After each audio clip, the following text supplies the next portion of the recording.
can't see. All right, we're good. All right. Good evening, everyone. It is Thursday, April 18th, 2024. The Town of Madison Board of Finance Budget Public Hearing for fiscal 25 is now in session. Please stand for the pledge of allegiance. I pledge Allegiance to the flag of the United States of America and to the republic for which it stands, one nation, under God, indivisible, with liberty and justice for all. For those of you in the audience and those of you virtually, I'm going to go through some of the highlights of the budget. And then at the end, there will be a public comment session. But first, I think what we'll do is the people in the room will be allowed to speak first, and then virtually, Mike, just so you know, virtually will be after the people in the room. But we're going to limit it to 2 minutes to get the speakers in, both virtually and in the room. So I'll go through the budget process, the Board of Finance goals, the budget overview, and the public comment. My name is John Picard, Vice Chair Gene Fitzgerald, Gene on the wave, Bob Donahue, Matt Gordon, Jude Hessian, John Rasmus, and Katie Stein, all on the Board of Finance, all working very well together to do the best we can for Madison. We also have Stacy Novitz, Kristen, the Finance Director and the team, and are amazing, and I can't thank you enough for all the work that you do. So thank you. Yes, you can give her a round of applause.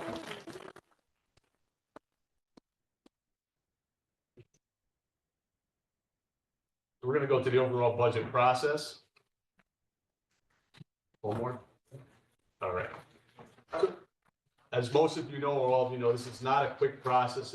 It's really almost year round, but it starts basically in September. The Town of Madison and the public school staff, they have budget discussions.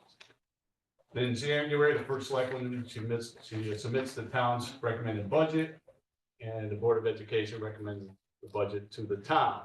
In February, the Board of Selectmen deliberate for the budget.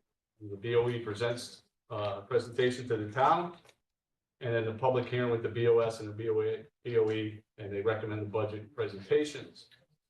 And then in March, the Board of Finance deliberates on a number of occasions, and here we are in April for the public hearing.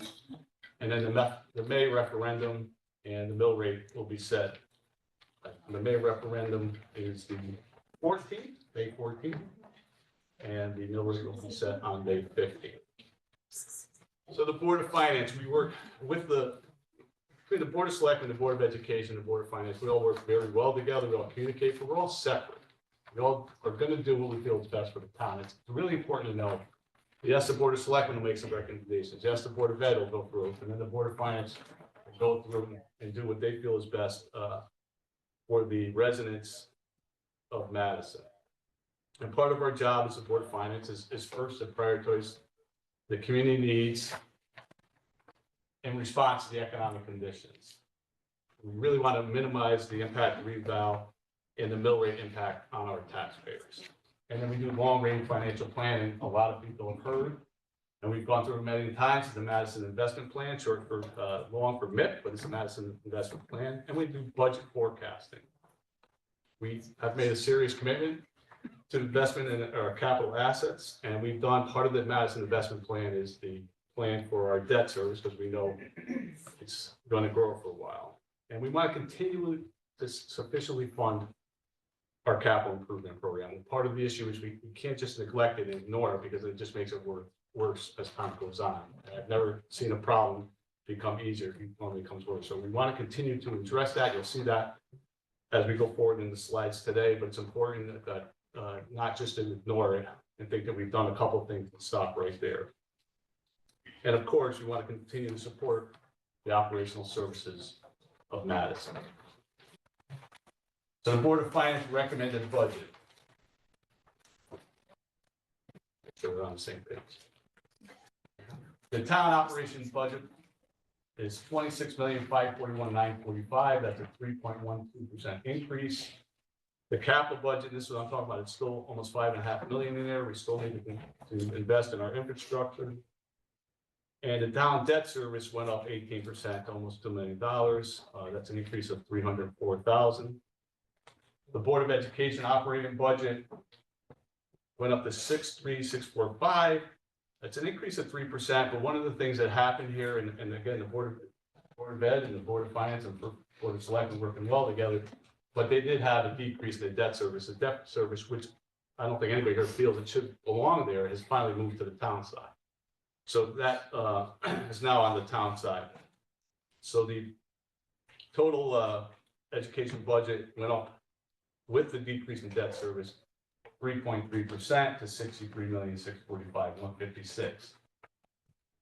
So the total town and education budget is 97,619,256. That is a 3.45% increase. So on the town side, what's driving the $1.4 million town budget increase? Some of this is contractual. It's 51% town budget's growth is driven by personnel related costs. So it's contractual obligations that we have to honor and we should honor. So that's 51%. You have the debt service, which we talked about. It's gone up 22%. And then you have continued investment in the town and school capital projects, which I said, all that debt service is now on the town side. But that is a 20% increase. So you can see the pie chart there, how it's broken down between salaries and health benefits, capital, debt service, utilities, a few others, but those are the driving costs on the town side of 1.4 million. I'm sure if I have the Board of Ed slide up here, they tell you almost the exact same thing. Part of it's contractual, then you have your health increases and utilities. I think everyone here knows that a lot of things have increased in price. We have the town of Madison. So the next slide is the annual capital budget summary. And I'm going to go right to the next page to hit some of the highlights. The town of Madison capital expenditures by department. So in fiscal 25, that first column, you have beach and restoration, 565,000. You have education, a little over 5 million. Facilities, a little over 3 million. Public safety, 595. Public works, a little over 3 million. Technology, 205,000 for a total of 12,757,483. So what I said earlier is we're still going to invest on our infrastructure. We're still going to be, as a town and a Board of Ed and Board of Selectmen, Board of Finance, we're still going to continue to invest in our infrastructure and do things that we need to keep Madison as one of the top towns here in Connecticut. So the next slide is the town of Madison, the BOF recommended expenditures. So on the town of Madison budget, you see it's 3,397,400. Percentage increase is 4.24. Board of Education is 63,645. The increase is 1,869,462. And then the combined budget is 97,619,256. For an increase of 325,267 for a percentage increase of 3.45%.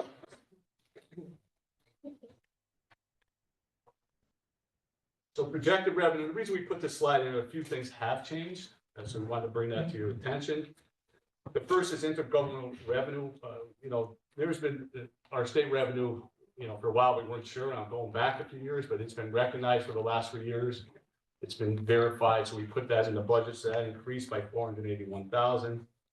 Our interest revenue has gone up significantly. We did the average of the last 3 years. Rates were historically low. We don't think that was accurate. They've gone up significantly. We don't think they're going to stay that way. So that's why we did a 3-year average. We increased the interest revenue by 1.3 million for a total of 1.6. And then there's other revenue, your building permit fees and things of that nature. So your grand total on your revenue side is 4,869,324. It's a 60% increase from the previous year, from fiscal 24. And the change is 1,826,741, so 1,826,000. The budget history.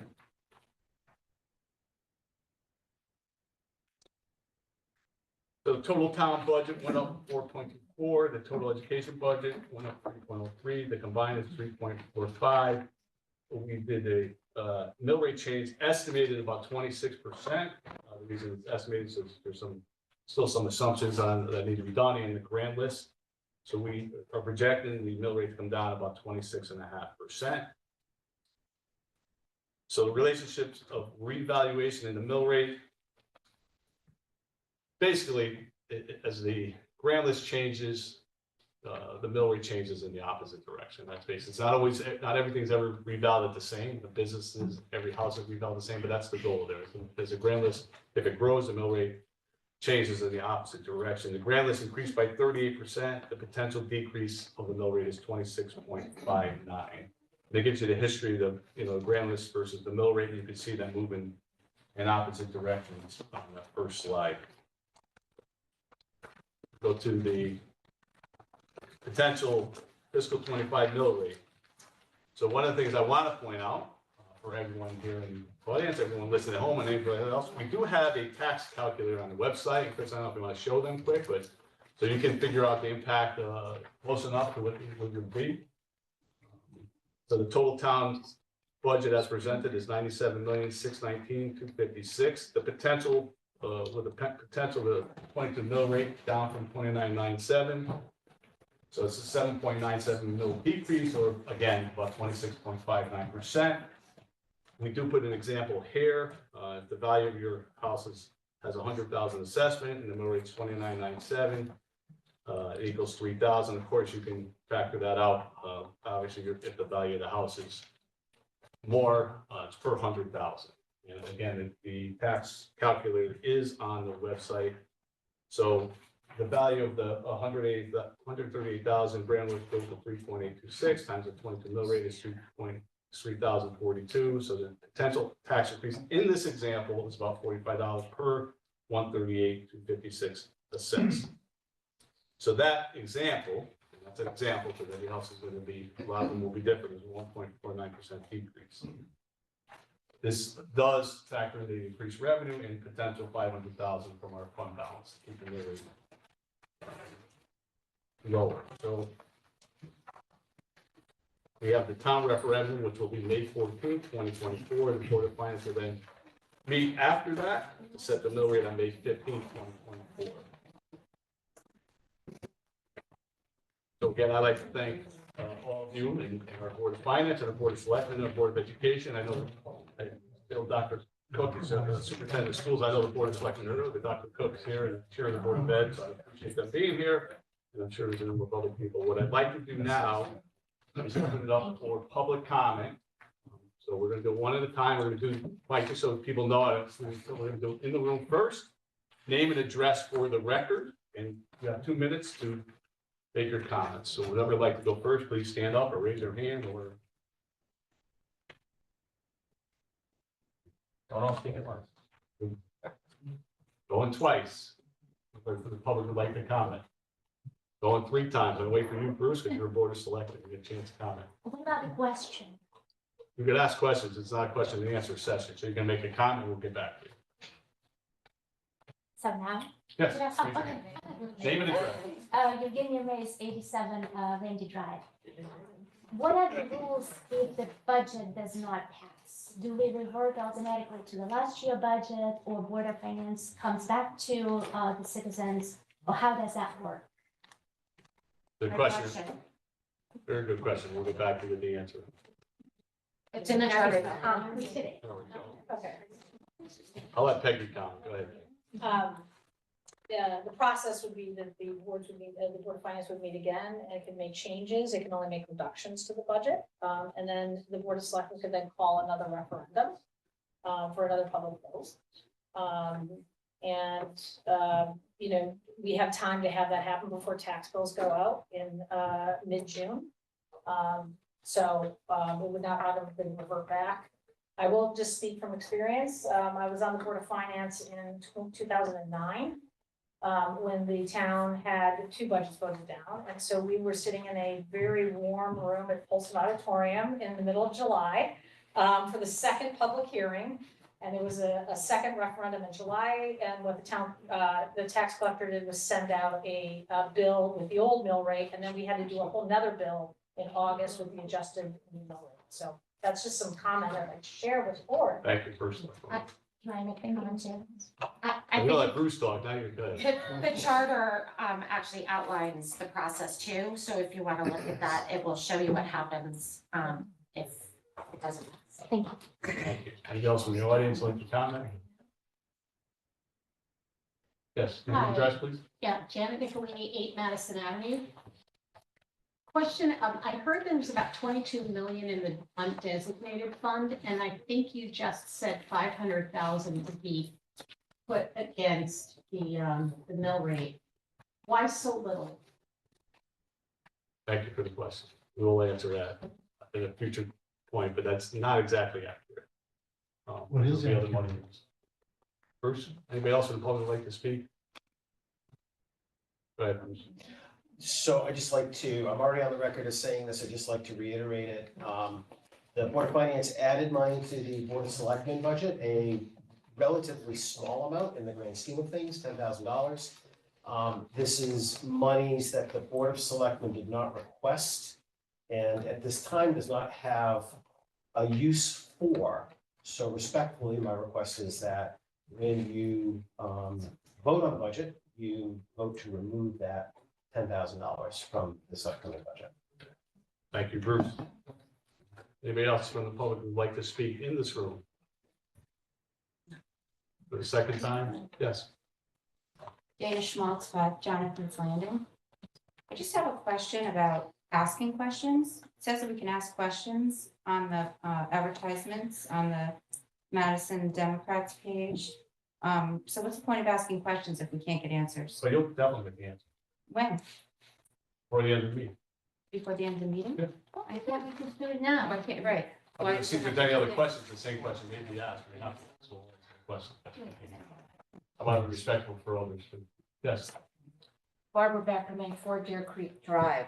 I have a comment or question regarding new business, item 11. It is a pedestrian bridge sidewalk over Neck River at Green Hill Road that you are allocating funds for a consulting firm. And is inland wetlands taking into consideration environmental impact? Good. Yeah, so, thank you, and this is public hearing for the budget, our meeting, just so you know, is after this. But I'm pretty sure that's being tabled, but, so, just so you know, that's at our Board of Finance meeting, which will start at the conclusion of this meeting. Or possibly 7:30. Thank you. Thank you. Any other questions on the budget? Comment? Mike, anybody in the virtually? No, one. Go ahead. Hello, Name and address, please. Terry Vanadolder, 17 Bartlett Drive. Yes, as one of the other speakers in the audience indicated, the questions that are being presented toward the board right now, are we, the public, going to hear the answers at this meeting? In other words, are you going to be providing those answers just to those individuals or to the whole public population? Well, it's a good question. So we're going to answer them to the best of our ability tonight. How it's disseminated is going to be, hopefully people are here and maybe we can put them on the website. It'd be the best possible way to disseminate the information. Anybody else? Go ahead, sir. Jim Schmaltz, Jonathan's Landing. When you were going through the slides, you went through the CIP slides pretty quick. I was wondering if you could kind of revisit and just lighten that a little bit more. Sure. I'll pull back up.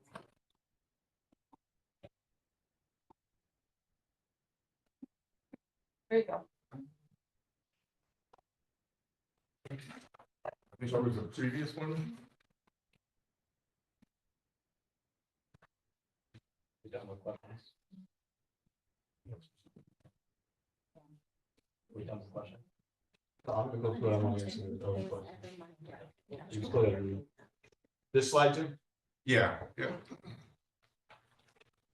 So the capital, I went through fiscal 25, the hearing for fiscal, even though the ones in the future, even though they're there, doesn't mean they're necessarily gonna happen. So for fiscal 25, we had 2.8 million capital non-recurring expenditures, 325,000 in communications, and which is gonna come to another point there on the reserve fund. 75,000 for fire protection, 300,000 for highway equipment, 375,000 for the Madison hose, $30,000 for Madison Hose Company hose and equipment. The other one was for a truck. $760,000 for major roads, $130,000 for a truck, and then $37,000 for the hose and equipment, $135,000 for police vehicles, and then $275,000 for technology. And then the other one was the beach and rec.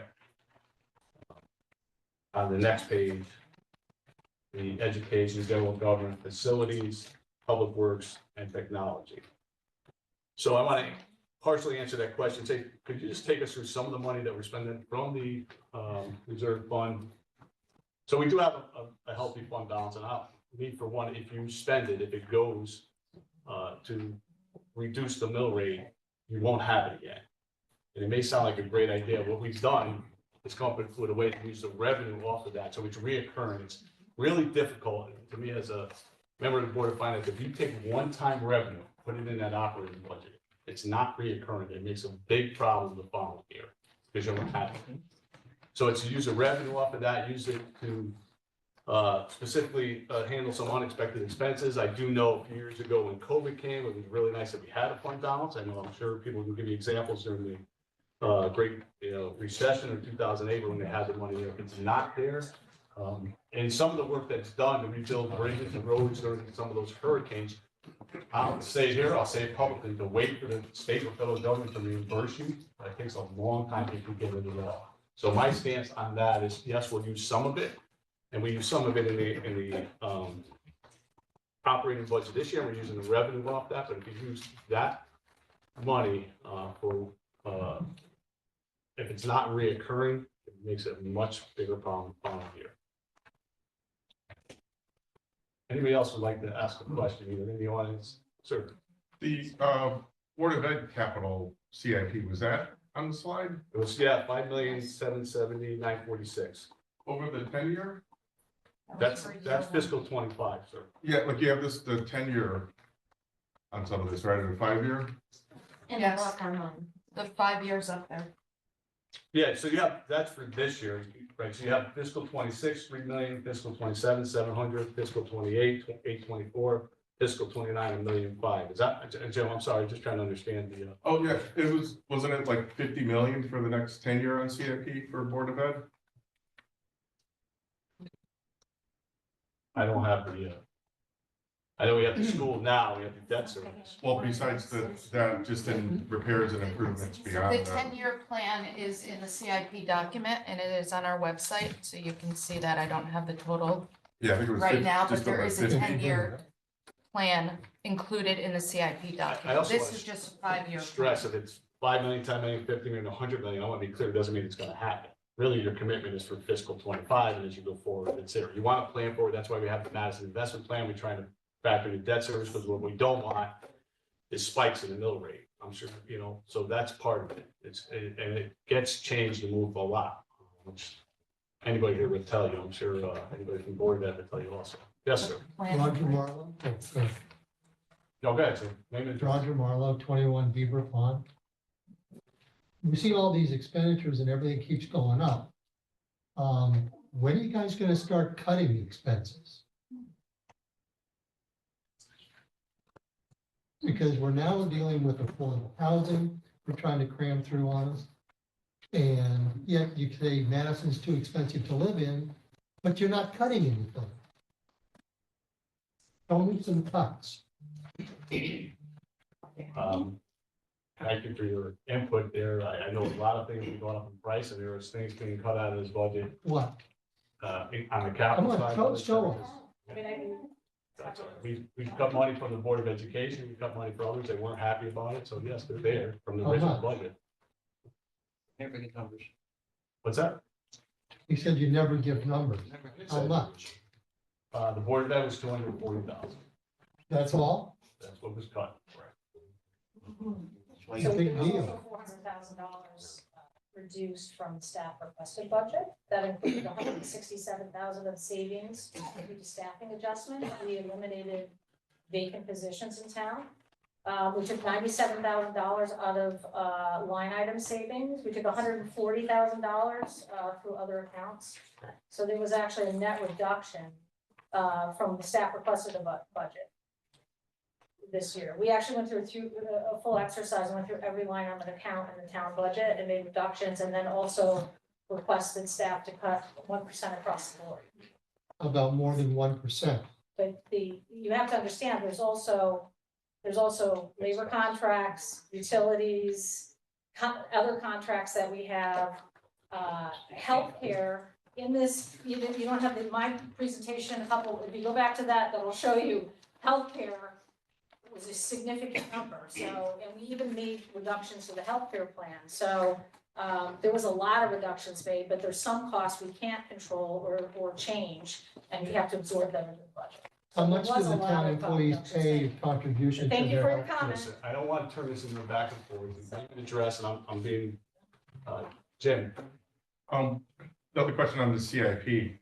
Once we vote in and approve a CIP, all the items in there are approved, so the town Just current year. citizens can't pull it out Just current year. in the No, it's- future, correct? Jim, no, it's just, that's why I stress fiscal, one at a time. That's why I stress fiscal 25. It's only for that budget year.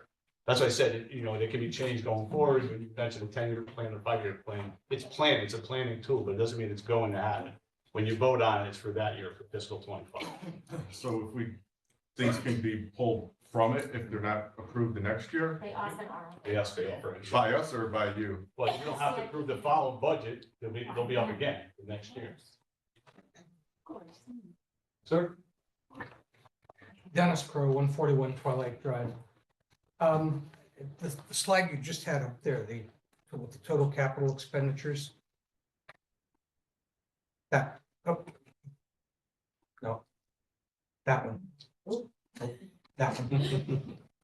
Okay, I know I hear you when you say you don't want to take all your unallocated funds and just spend them all in one year because it then makes a false impression that next year they're a big jump.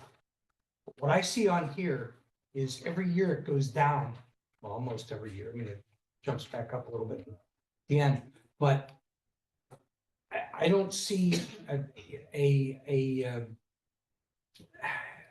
expectation that because our capital expenditures are going down, is this just capital expenditures that will be covered by debt? And so this really isn't budget effect directly, or is it because of the debt? Debt affects your budget. It's not, if Yeah. you borrow money, you have to pay it back. You pay it back.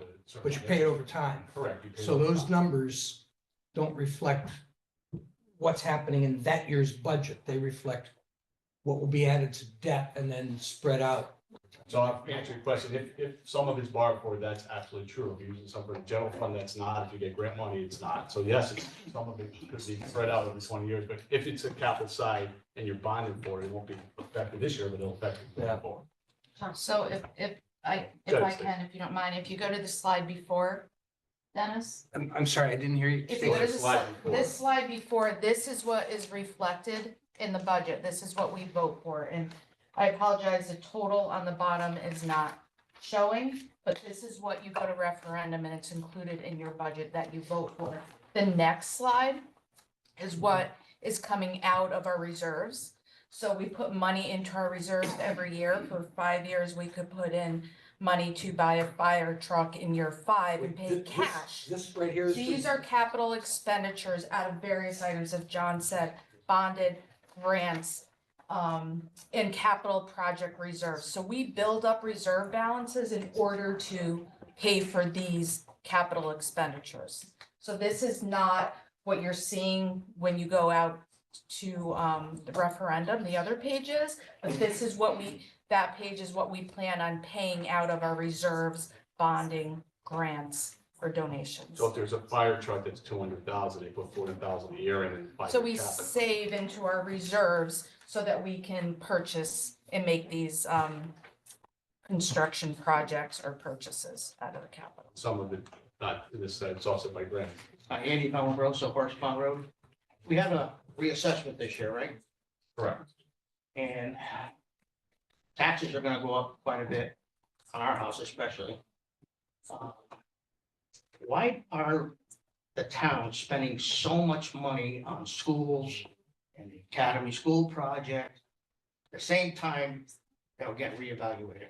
Why couldn't you wait a year or two and spread things out a little bit so it wasn't so much money Another problem I'm having, I'm watching all these houses being built. I was on Creamery the other day. It had to be about several $5 million houses being built. Is the town wanting to bring in rich people from New York into this town? And basically to hell with all the people that built this town? That not gonna be able to afford to stay here anymore? Just listen. Go ahead. I mean, I think, well, first of all, the school the bonding projects are people that the residents, the voters of the town of Madison approved and wanted. It's an investment in our future. So that's why we have those projects. Those were in the works for over 10 years. So it has really nothing to do with the current timing. We do have a plan to smooth this out. Our goal is to have the mill rate mitigation plan, which is the Madison investment plan, so that we don't have spikes. That's why we have all these different line items with savings for future capital expenditures, rather than paying in 1 year for like $500,000 project. We start saving over a period of 5 years, and we squirrel away every year. So the line items in the budget for capital are those little savings accounts. So that's how we manage the mill rate better, to keep it down. We're also smoothing in the debt service. Every year, we're issuing more debt to pay for the projects as they go to completion. But at the same time, we're going to be lowering what we put into the capital account, so that we still have a smooth line of what we're investing. Because there's different ways we finance our capital projects. We do through cash, which is historically what we do for most of our capital projects. And then we do bonding for some of them, for the larger ones. The third thing that we've been relying on, which this doesn't really show, is all the outside money that we receive through grants to help pay for the projects. So you might see a $5 million project, but some of that might be actually partially offset by grants that we've received. So the project might cost $5 million, but we might get a large grant, so that Madison taxpayers actually not paying as much. Well, the And grants I would come like from to strings, comment don't a they? little bit on the fund balance. Okay. Because one of the other issues with the fund balance is we're using that to match some of these grants. So that we're doubling our money basically by putting $1 of Madison taxpayer money in, and then we're getting $1 of Madison, or $1 of state or federal funding to match it. So the fund balance allows us to do that by matching those grants. And I would like to also comment that you might have a $20 million fund balance, but we're required to have about $9 million of that as a reserve fund. And we're actually, the board is aspiring to have even more than that, more conservative, and have it be more like $12 million. So the amount of money you have there is actually much smaller, and you match that up to some of these capital projects. The reason we have all these capital projects is for years, the town didn't plan for its capital very well, so it was very lumpy. And so we're trying to do 10-year, 15-year lookouts and make sure that we don't have any surprises again. And we don't have to do what the Madison School Renewal Plan again, where we have to go in with a $90 million wholesale revitalization of our schools. This way we can plan things and do it in a smooth way. So that's the big picture, and we do a lot of planning for that, financial planning. And so, that's the intention. Yeah, listen, as you said, the referendum was voted on. Our job as a Board of Finance to figure out the best way to pay for it and the best way to smooth that out over the next 10 to 20 years. I want to answer this other question. You said something, I'm just going to kind of repeat what you said. You don't want people from New York building these $5 million houses. I can tell you unequivocally that's not the case, but if someone owns property and they go through the proper planning and zoning and in wetlands and they want to build a house, that's their right. We may not agree with it, but that's how it works. My issue was that the seniors that live in this town is not gonna be able to stay here much longer. I don't want to speak for the And first that's- selectman, I'm sure. well, that's there's the lots of truth. I mean, seniors leave, we want everybody to stay. No, it's not the case. How much was spent so far on the Academy School project in just the design phase so far? Do we have that number? We do, it's about, 1.3 was actually Yeah. spent, yeah. but we committed to more than that. How much? 1.3 was spent to Already? No, I thought committed. 1.3 has been spent. Yeah, spent, okay. and then we have commitments, Yeah. contracts for more than that. And this is on design phase? I'm in the wrong business. Architectural, This is just to design. I'm in the wrong business. planning, design, architectural. Wow. Sir, Yeah, just Roger Marlowe again, 21 Beaver Pond. Does the town have any COVID funds left over? You're talking about ARPA money or, The money the federal government gave us for COVID? roughly?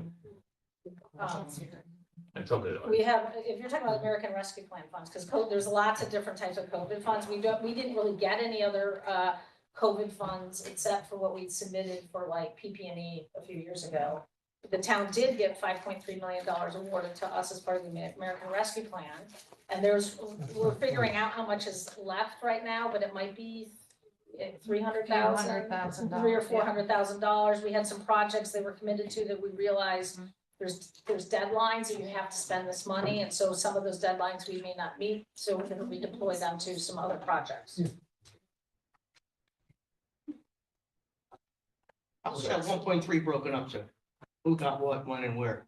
Are you talking about academy? I'm gonna have to get the details. So, give me guys, email something, I'll get it to you. Okay, and what's gonna be the cost, the budget to run the academy? That's gonna be at the taxpayer's expense. Depends on the project, right? Yeah, it's not in this budget, and there was a projection that was in the public presentation made in January of 2022 that highlighted an estimated operating budget for Academy. Yeah. I just don't have those numbers. And I don't want to back up. Can you get them to me? Yes, absolutely. You give me your email address, and I'll do it. But I would prefer that being public. We publicize it afterwards. Yeah. Thank you. so I wanna It give it to also the is record. public. I think it's on posted. the Public, website. it's It's on on the the site. website. But I want to give it to him, you know, he asked for it. Yes, it was part of the public presentation, so. 0.55. Yeah, this is related to this year's budget though, so that's what this meeting is noticed for. And just one more point about, and Peggy mentioned, she was the first select woman mentioned about the general fund, how we use it for matching grants and other things, but it's also how we use the 1.3 million is the interest off of that, which is reoccurring revenue, which is what I talked about earlier. So that helps offset the budget expenditures also. And also we've also appropriated out of fund balance. Last year, we did 3.5 million into the capital plan, so. And we it's put money going into the back. fire pension and we've done. And the pension plans. Pension plans and all Yeah. that. So, Any other comments from the public? Hi, good evening. Sheila Valambroso, 522 Horse Pond. Just a comment and truly an observation. Back in January or February, we all received a revaluation of our properties. And at that time, of course, mine came in at some point in February, and I had up to maybe 10 days to get a hold of this Visual Solutions, I think was the name of it. And it was very limited time frame, and it was a nightmare to get in touch with them, okay? And when you did get in touch with them, they were not all that helpful, and they were very rebuttal, okay? So needless to say, a lot of people got very discouraged in trying to contact them because number one, of their response, and number two, of the timeline that we had involved in being able to do this. So people turned around and said, because I spoke with a lot of them, that they turned around and said, well, let's not worry about it because the budget's coming out in April. And if you want to appeal it, you have to appeal it between January and February. If you miss that deadline, you're not going to have an opportunity really to appeal it because the budget's coming out in April and you've already missed the deadline, correct so far? Right? So here we are in April now, and people all received a revaluation of their properties. And in some people's cases, 50 and 60% higher. Now, I understand costs have gone up, building costs have gone up and all of the above. I understand that, okay? But now that we see what the mill rate is, and I see the example that you gave me, and that price up there at 100,000 is wonderful. And I would jump at the opportunity at $100,000 to calculate that out. But mine's not going to be that in the long run. And monthly expense for me now is going to be much higher than what that was there. So my question to you is this then.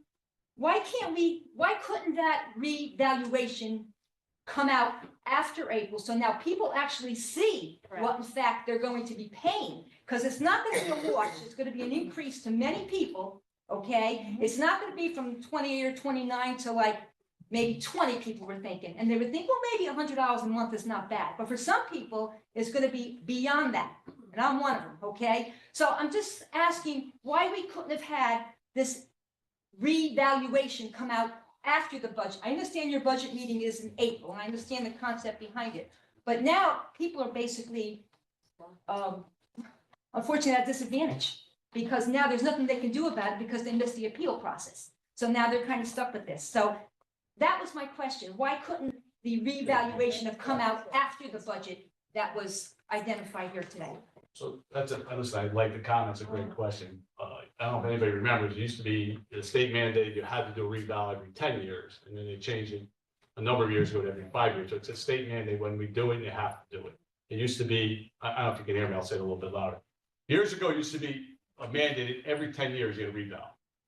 Now it's every 5 years, and they tell you when you have to do it, and it's vision appraisal, I believe, is what the company that was used. And there's not a lot of companies that do the appraisal I know of, so it's a state mandate, we don't have to agree with it, but we have to do it. But it's unfortunate because now people are locked into what the outcome is. I'm not arguing that point. Yeah, it's The just timeline, the timeline is also part of the mandate, so we don't really have That's okay. flexibility, we have to follow the state mandated process. And the firm that we hire is a public bidding process that we went through when we selected. Vision has been used in the past, but it's good to have those comments back, because 5 years from now, we're gonna have to do it again, and Yeah, it's good because to they're know not that the very- public did not have a reasonable experience. with they were them. poor to do business with. I would go out there and seek out another vendor. One time I called, they said Thank the you. computers were down. Yes, Good help. actually, when all of the meetings, the preliminary consultation before the appeal, so they scheduled it for the week. And unfortunately, the computer system were down this week, so you come in for that appointment with your paperwork. But they just say, my system is down, I cannot comment, I see we disqualified here or there, like, so what's, It's I unfortunate. got that Instead of what- also, our computers are down. I got the same thing. yes, So I that asked, was. what comps did you use? And it couldn't tell me what comps they used. So I had to waste the assessor's time and come for the formal one because they didn't have the information that No, I. it's- Right, so That's- I'll speak with the board, and the board, we don't hear everything, so we are glad you bring it, pinpoint your point. Actually, it was a great point, but it happened. But again, that's, as the first selectman said, that's dictated by the state, that you have to do it every 5 years and the time frame. Can we change our budget dates or that's not It's feasible? That's- it's that's in in the our, charter. it's in our charter, Change there's the a very charter. regulated thing. You're the boss, change the charter. Oh, you're the- Somebody needs to change it. Maybe we can vote on it, so it doesn't happen again. No, but that's a public process, it's They need to do that's a something. state statute about doing a charter review process, it takes 2 years to change the charter for anything. But I will also say, understand that this all has to be done before the July 1st, which is the beginning of the fiscal year for the town. So you really have these kind of things colliding all at once, where we have the budget process and then we have the reval process. So it's kind of just, it kind of is a crunch, that unfortunately don't happens. So, She had her hand up first, so I'm gonna let her. Yeah, Karen Rankin, 21 Little Hollow. I am curious to hear how many appeals were actually overturned. Uh-huh. That's a tough assessment, I do not know, it's a I good can't question. tell you how many were overturned, but we had 300 appeals Oh, I believe it. My in mom, the month of March, so okay, I'm- my mother's taxes went up 100%. 104%. That's ridiculous. That's ridiculous. 50 was that. well, they can appeal next year as well. Okay, So and I everyone was, on this block. Listen, we'll do this one at a time, please, one at a time. I would like to know how many were overturned, Thank you. please. Thank you. That stated that we'll probably get a report from the assessor once this has all been completed, because they just have been wrapping this up. And so we'll get a report from the board of selectmen, and we can. We'll publicize that also. This young lady, her hand up, I'm gonna come to you. I have two comments. One, Just name and address again, I'm sorry. Dana Schmaltz, Jonathan's Landing. One comment I have to make, again, and I said this at a previous meeting. You guys talk about grants and these gifts that we get from the state. You do realize that is our tax money. That is tax money. But it's coming back to us. Wait, listen, we're not gonna go ahead. But you act like it's a gift. It's not a gift. We've already paid into that, correct? You're talking about Okay, state so and that's federal number grants? one. Yes. Okay, so I'm gonna tell you my philosophy on that, because I'd rather have us receive them. If we don't receive them, it's gonna go to some other town, some other place, and they're gonna use them. And to me, we're gonna use it much better, it's gonna be much better for you. So yes, you're right, but if that state and grant money that you paid for is gonna go someplace else, I'd rather see it come to Mass. You had two questions. Lisa. The second question or the second comment I'd like to make is when you set out to find a company to do the revals, you bid that out, you said? Was that bid out to different companies? The state contract. State bid. I'm So sorry. we did a formal RFP. We did a formal bid, RFP, yep. And I think we only had 3 submissions. And who was the one that you went with? Like, where did he fall, or where did they Well, fall this is off topic. financially?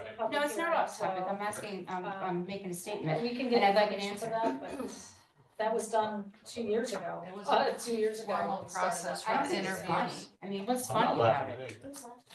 I didn't mind it. Can I just make one statement? I understand all your anger and frustration, and I agree with you. Yeah, I do, because I live here. So yes, I do. So my point is this, there are certain things that are under the Board of Finance's control, and there are certain things that are under the Board of Selectmen's control. So I agree with you, and I think we do need to look at the company that we had to do the assessment, but that's not us. So I think the time would be better served going to a selectman meeting and discussing that and asking that to put on the agenda. That's out of our control. So what I just want to focus on is the budget process and what we're putting forth. I agree with you. My taxes went up, my assessment went up, my mother's went up. It was awful. But that's mandated by the state. So there are things we can't control. So I just want to make it clear, the Board of Finance does not hire the assessment piece of it. We don't dictate it. We don't get the reports on it. We have nothing to do with that piece of it. So I appreciate the frustration and the anger, but I just want to make sure that we spend time in this meeting talking about the budget to make sure that we are answering those questions for people. And the people who can answer you about the assessments, which I believe should be answered, need to go directly to the Board of Selectmen. So we're So I not have a statement about that entwined. too. I'm gonna- Okay, because we asked, I have a statement, I'm gonna let you come back and talk, see your hand, if you don't mind. I just want to finish my thought. Oh. Okay, so my thought is, Go ahead, David, is the finish your last, thought. thank you, I'm going to. Thank you. Thank you, Mr. Picard. You're welcome. So what I was going to say was, the last meeting that we were at the Board of Selectmen, we were told that we can't ask questions and we can't get answers. Where my husband said, why don't we have a special meeting then, where we could be a Q&A? And that got poo-pooed at too. So that's statement number one. And statement number two, I don't even remember, it's just, if you can't sense the anger and the frustration in this room just by everybody and the way they're twitching and talking, and you're all sitting up there shaking your heads and laughing, it's not funny. Smiling and ribbing each other, it's not funny. People are in dire straits here. People can't afford what it is that you're all proposing. It's ludicrous. I said it once and I'll say it again and I'll keep saying it because it's true. It's ludicrous. And sitting up there and nodding your heads and all patting each other on the back like you did a good job with this, you didn't. You didn't do your due diligence. And that's all I'm gonna say. So, Mr. Picard, carry on. Thank you, Dan. John, can I make a comment real quick? I'm gonna let this young lady. Is this related to what they were just talking about? Well, Okay. I thank you for Go ahead. my attention. And I do appreciate that we need to stay on topic. It's just that the goal of a reevaluation is about equity. And there really wasn't. If you look at what the assessor's office FAQs indicated of the process, not about vision solution, government solution, because they're only the vendor. It's about the process of equity. It's where you live and how subjective the appraisal process really is.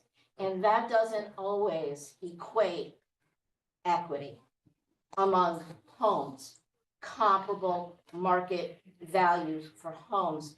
When how many people, 100% of our residents on Deer Creek Drive was denied. 100% of who applied were denied. There's something wrong with the process. So I ask you to please look at the process during the next 5 years and create a more equitable procedure for all our homes. Thank you. Thank you. Scott, did you want to say something? No, moment passed, thanks. One quick question. Andy Bellenbrook, so first one. I'm going back to the academy school, this kind of a pet peeve for me. You got grants for that project, right? Yes. And I know the answer, but I want to ask you the answer I get from you. What were the fixed liabilities by taking that grant to the taxpayer? So we have, That's the budget. It's a budget thing. I'm not saying that, but the grants in the academies, there was a referendum and then the board of selectmen put that together. So we have the opportunity for us to match it, if it's a matching grant, how do we match it, or to accept the grant? So I'm just trying to follow the question in terms of, Okay, well, our board of finances to accept the grant or to. I hope I read this right, but there has to be a couple positions that you have to put into the academy school over there. One was $114,000 for a social worker. And then a couple crisis management people. That's gonna add to our budget. So the question is, were there positions that were in the budget for the benefit of the grant? Right. Because if you don't have enough money to complete that job, you're gonna start it. The town's gonna start it and not complete it. But isn't it under the grant that you have to put that person in that No. position in that place? No. Am I A wrong? lot more than a grant. It's not, no, and this is not a meeting to discuss academy. There is no position in this budget currently that has to do with academy. The only thing that's in this budget that has to do with academy is the interest expense, because we issued bonds and notes last December, and some of them, or about $6 million of those, are allocated to academy. So the interest expense on that is in there, and that is it.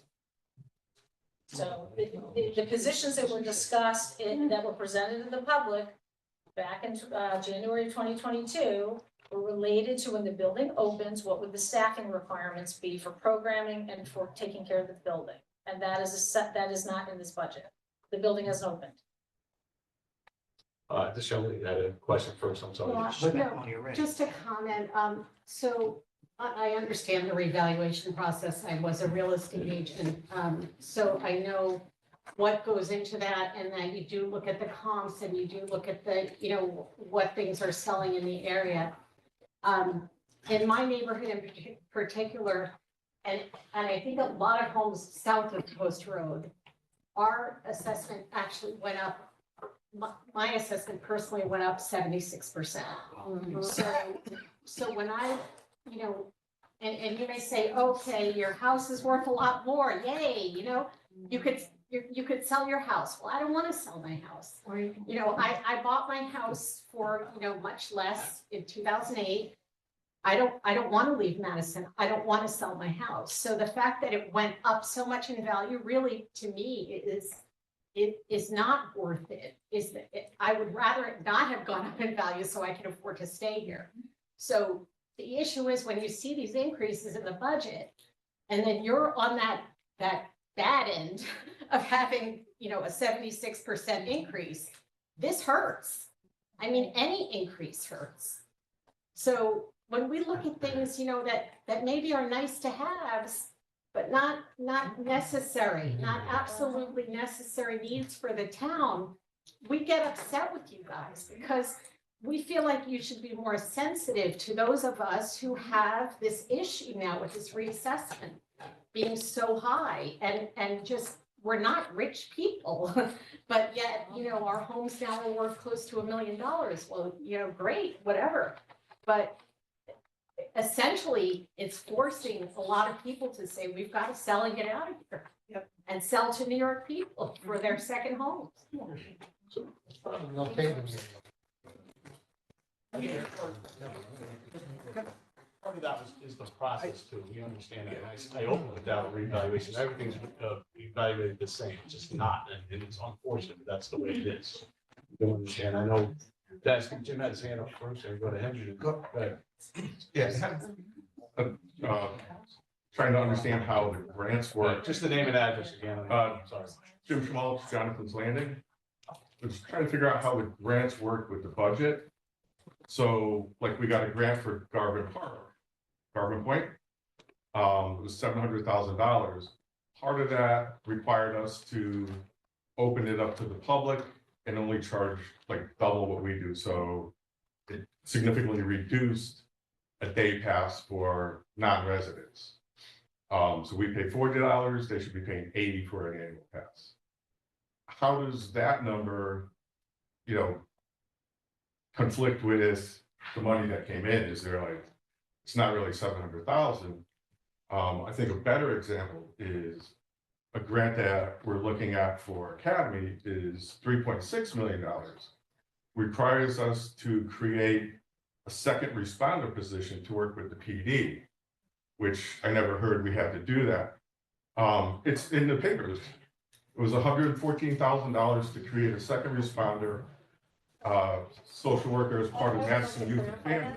Let him finish his question. You can clarify. So like as the grant requires Madison Youth and Family to be in the building, to create a new position to work with the police department as a second responder. So the cost of that over the cost of the bond is going to be, outweigh what the grant money up front was. Right. Okay, so the position for Youth and Family Services, the grant, that has nothing to do with Academy.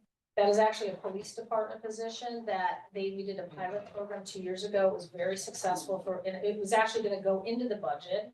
The boards recognize this is a big topic from the state level about what the requirements are gonna be to have a social services person. And so we said, let's hold off, but we'll apply for a grant so we could do a further pilot program.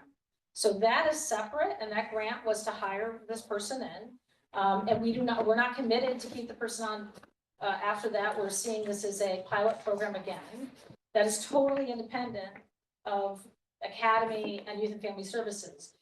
What was submitted for the grant for Academy was that the plan that the town voted on, that included Youth and Family Services in the building. And it included the Beach and Rec in the building, and it included all those things. So it's part of the package when we applied to the federal government for the grant. So the So that's the 3.6 role. million had no requirements to So, it? no, we have not received the grant agreement back. So when the grant agreement comes back, we will look at the grant agreement and find out if there's gonna be something else, and the boards will then make a decision, do we wanna commit to this or not? But, in terms of, First responder. yeah, the first responder has nothing, So that's a separate it's a grant? totally separate grant, and we haven't received the documentation on that yet, and this board asked us to go out and find a grant to cover the position rather than putting it in the budget. So it was purposely done that way, and we were lucky, that we received it, because we wanted to continue the pilot program. And you are right, there are strings attached sometimes, and sometimes we don't do the grants for those reasons. That they mandate things for us that we have to do.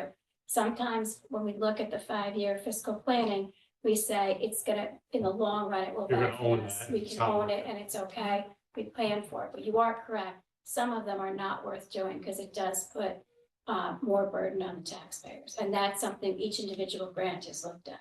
And I will also comment on the, revenue that we received from non-resident is de minimis. It is vastly better for us to have received the $750,000 grant.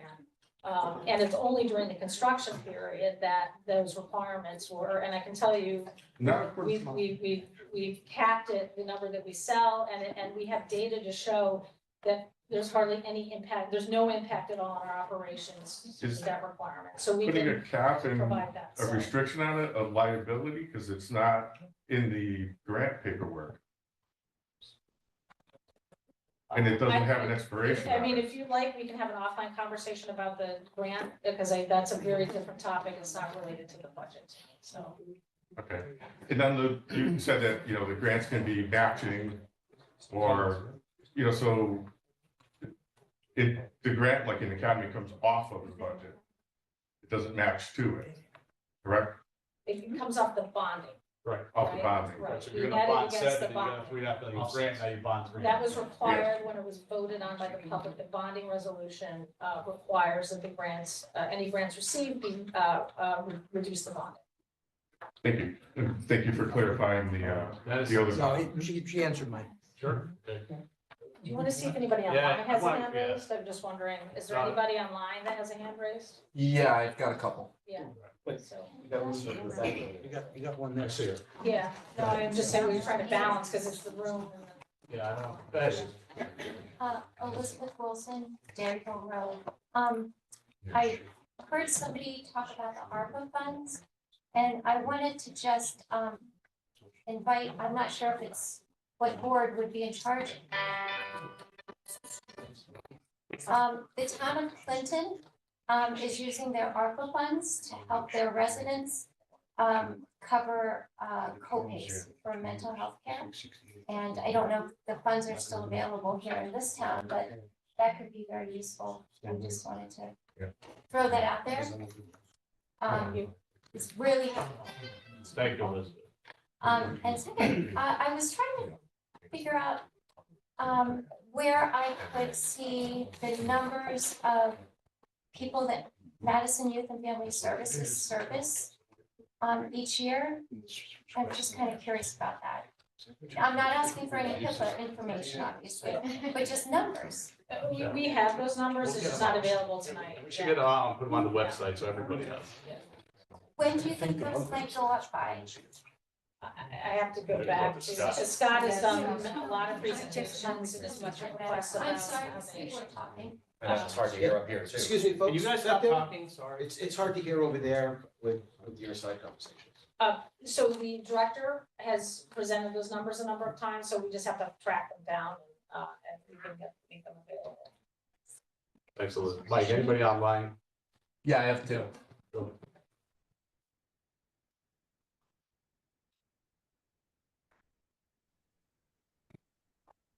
ahead.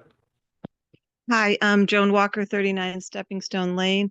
I just have a request that on both the website and if possible, the town web's app for the phone, if there could be a button that you could push and all the documents for the budgets, both the town and Board of Ed, be there so that people could look and do deep dives. And if they have further questions, they could submit them in. Thank you, Joan, for your input. Anybody else, Mike? Yep. Yes, hello, Terry again on Bartlett Drive.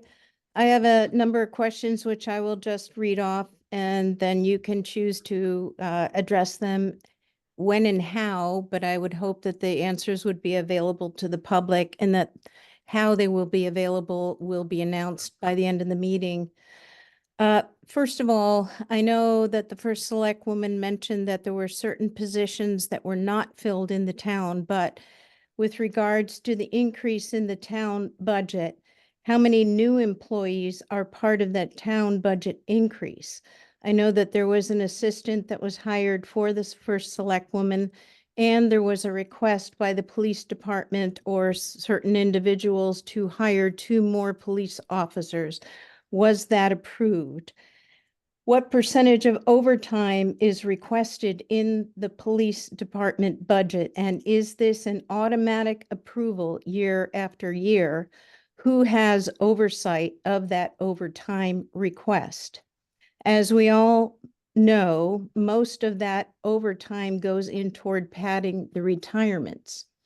Initially, there was a comment by the chair that this was not going to be a back and forth discussion. However, how are the taxpayers supposed to understand what is actually going on? And mind you, I do understand, and all of us do, you do not have an easy job. We recognize that. But this is what people are, able to live here or they're not able to live here based on the budgets. And they're going to place their votes based on that information. Then I have a question. Are there any members of any of the boards who are putting forth budgets that have a minimal impact financially with regards to these increases? Now, you don't have to answer that, but you have to think about it consciously. If you are asking people who don't have the financial means that you yourself personally or your family has in order to live day to day, are you actually out of touch with reality with the majority of the people in this town? Couple other items and then I will stop. I applaud again those who had the courage to speak out. Yes, grants always carry contingencies and those are important to decide whether to accept those contingencies or not, to accept those grants or not. It seems to me that we are rushing through the meeting, and this meeting is critical. It's vital. It's important for all of us to understand so that we can make an educated vote come May 14th. And I do hope that many people get out and express their opinion by their vote, whatever that may be.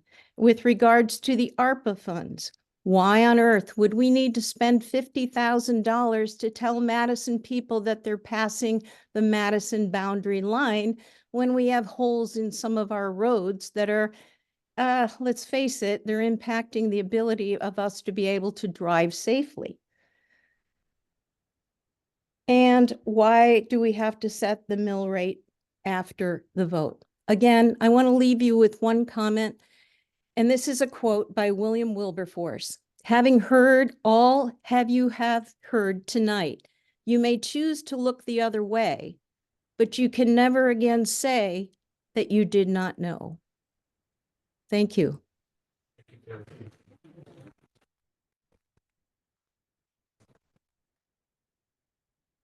Yes. Oh, hi. That's correct. My friend didn't want to go on Zoom, but she wanted me to ask this question. You said around 6 million has been bonded for the Academy project. What are the debt services cost tied to this in this budget? 2% on the 6. I'd have to get 120. the details. Yeah, Have to I mean, look, it's- but my it's guess would be the, around one. whatever I think it was like 3%. was the Is it rate. 3 then 20? Yeah, 3.15. So 3% of 6 million is 180,000. That's off the top of my. I guess you heard you. All right. And just to follow up on that, if the Academy Please School name and doesn't, address, name and oh, address sorry, again. Janet McNamee, 8 Madison Avenue. If the Academy School cannot be completed for the cost that we voted for, does that mean, what happens to that $6 million bond? Can that be paid back? Can it be used for other things? What happens to that money? It's a one-year We own bond, it for right? the So project. it's paid back in December. No, It's the Academy project is continuing. The Academy is gonna have significant renovations done to it, and the money's gonna be applied to the Academy project. The Board of Selectmen discussed it at the last meeting, and the building committee is moving forward on the renovations. Regardless of cost? No, right now, they're going forward with $2.9 million, which is the budget. We will discuss if we're gonna ask for approval for additional funds above that, but right now, they're working up a plan, they've worked up a plan to stay within the $15.9 million budget. They can't finish it for that. So they can do a vast majority of it. No, So it's another, we've Yeah, had the Academy meeting, we're The back. question about the interest, Part of the budget. well, But the we've interest had is this definitely part of it. conversation already. And you We don't had a answer meeting on questions. Academy, and there's gonna be more, meetings on Academy. We're waiting in front of Andy first. Okay, thank you. Sherry Marlowe, 21 Beaver Pond Road. I understand, budgets for, the necessities, the police, the schools, and the fire department, which to me are essential. But what I don't understand is why we purchased a police car, an electric Mustang police car for our town. Retrofitted employees. Do you know, can anybody, So why? we have a police car replacement schedule.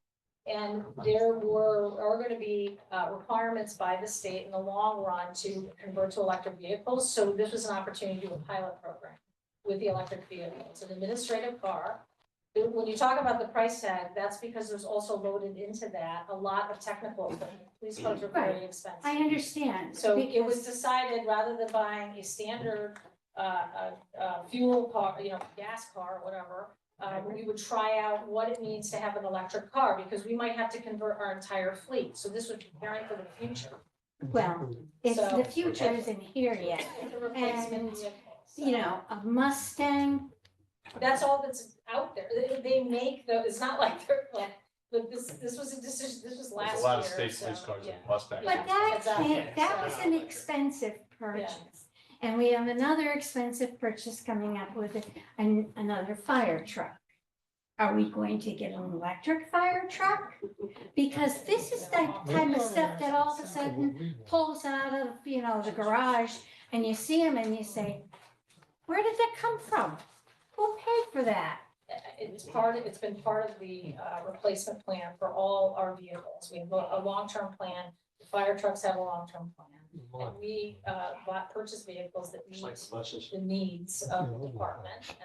And we also were trying to figure out how we're gonna manage an electric vehicle if we have to start buying them. So this is an opportunity to try it out. Very disappointed when I saw that. I mean, I'm driving a used car, thank you very much, and the police are driving around in a Mustang. On that same topic, Your deal, Dan? Roger Marlowe, Beaver Pond Road. I know that the governor and the legislature wants to go all electric. But I think that they ought to have a vote of the people whether we want to keep gas-powered cars or not. Don't cram it down our throat. So we shouldn't let it happen to the town. Right. A couple of questions. I'm gonna follow up on this one. Until electric vehicles can be charged with solar panels or windmills, it's a big waste of money. Because you know it can't be done. If you do a whole fleet, it can't be done. Electric grid won't handle it either. Well, our electric grid is powered by Fossil fuel. nuclear. One at a time, one at a time. Or it's oil. I want to be able to hear you. Okay, so to charge the power stations, electric power plants are using coal, oil, or nuclear. Natural gas. Okay, or natural gas, right? So the whole concept of electric cars are ridiculous. I would not spend any money on electric cars in this town. It'll be a big waste of money. Technology is not there yet. It's way, maybe 20 years from now. And that's all. And the batteries aren't recyclable, it causes major I know there's a environmental. Mustang being purchased, but right now the electric cars are not the, and I think maybe going to the state might Well, make sense. He's not gonna a listen. lot of the car manufacturers aren't producing them. They're not selling them. Every car Ford sells, it costs them $101,000. All right, just trying to, I'm gonna let this young lady in front here. Virginia May is still at 87 Randy Drive. I'm sorry, everybody knows the answer. We're new to town, we're just trying to catch up. So if, like, for example, I'm looking at the source thing. In 23-24, the approved budget was 28.3, and the estimated budget, how it will end up, right, actual, 29.3. So there is an overspend of that million. Where does it come from? Or do I misunderstand? If the actual differs from approved. Thank you. I didn't fully understand the, So we'd have to look at the detail, but I would think there could have been a special appropriation that would have changed the original budget to the Oh. adjusted budget. So approved versus estimated. Yeah, I'd have to get you the detail. Okay, so I would give is you. that fiscal 24 or fiscal 20? Yes, 23-24. I just wanted procedurally what So happens. sometimes there's a special appropriation money in a that's done pension, could for have a one-time expenditure, so that we don't have to increase the base of the budget. What we can do is infuse money from the undesignated fund balance so that the base of the budget doesn't change, but the spending Is that the does reserve, that increase, yes. 20 million, Correct. so Yes. that's where it's. And if you don't do it that way, then it becomes part of the budget. And we try to avoid building the base, because once it's up, we can't, It's really it's hard to harder to go get down. All right, a few more. You got another one online? Yes, I do.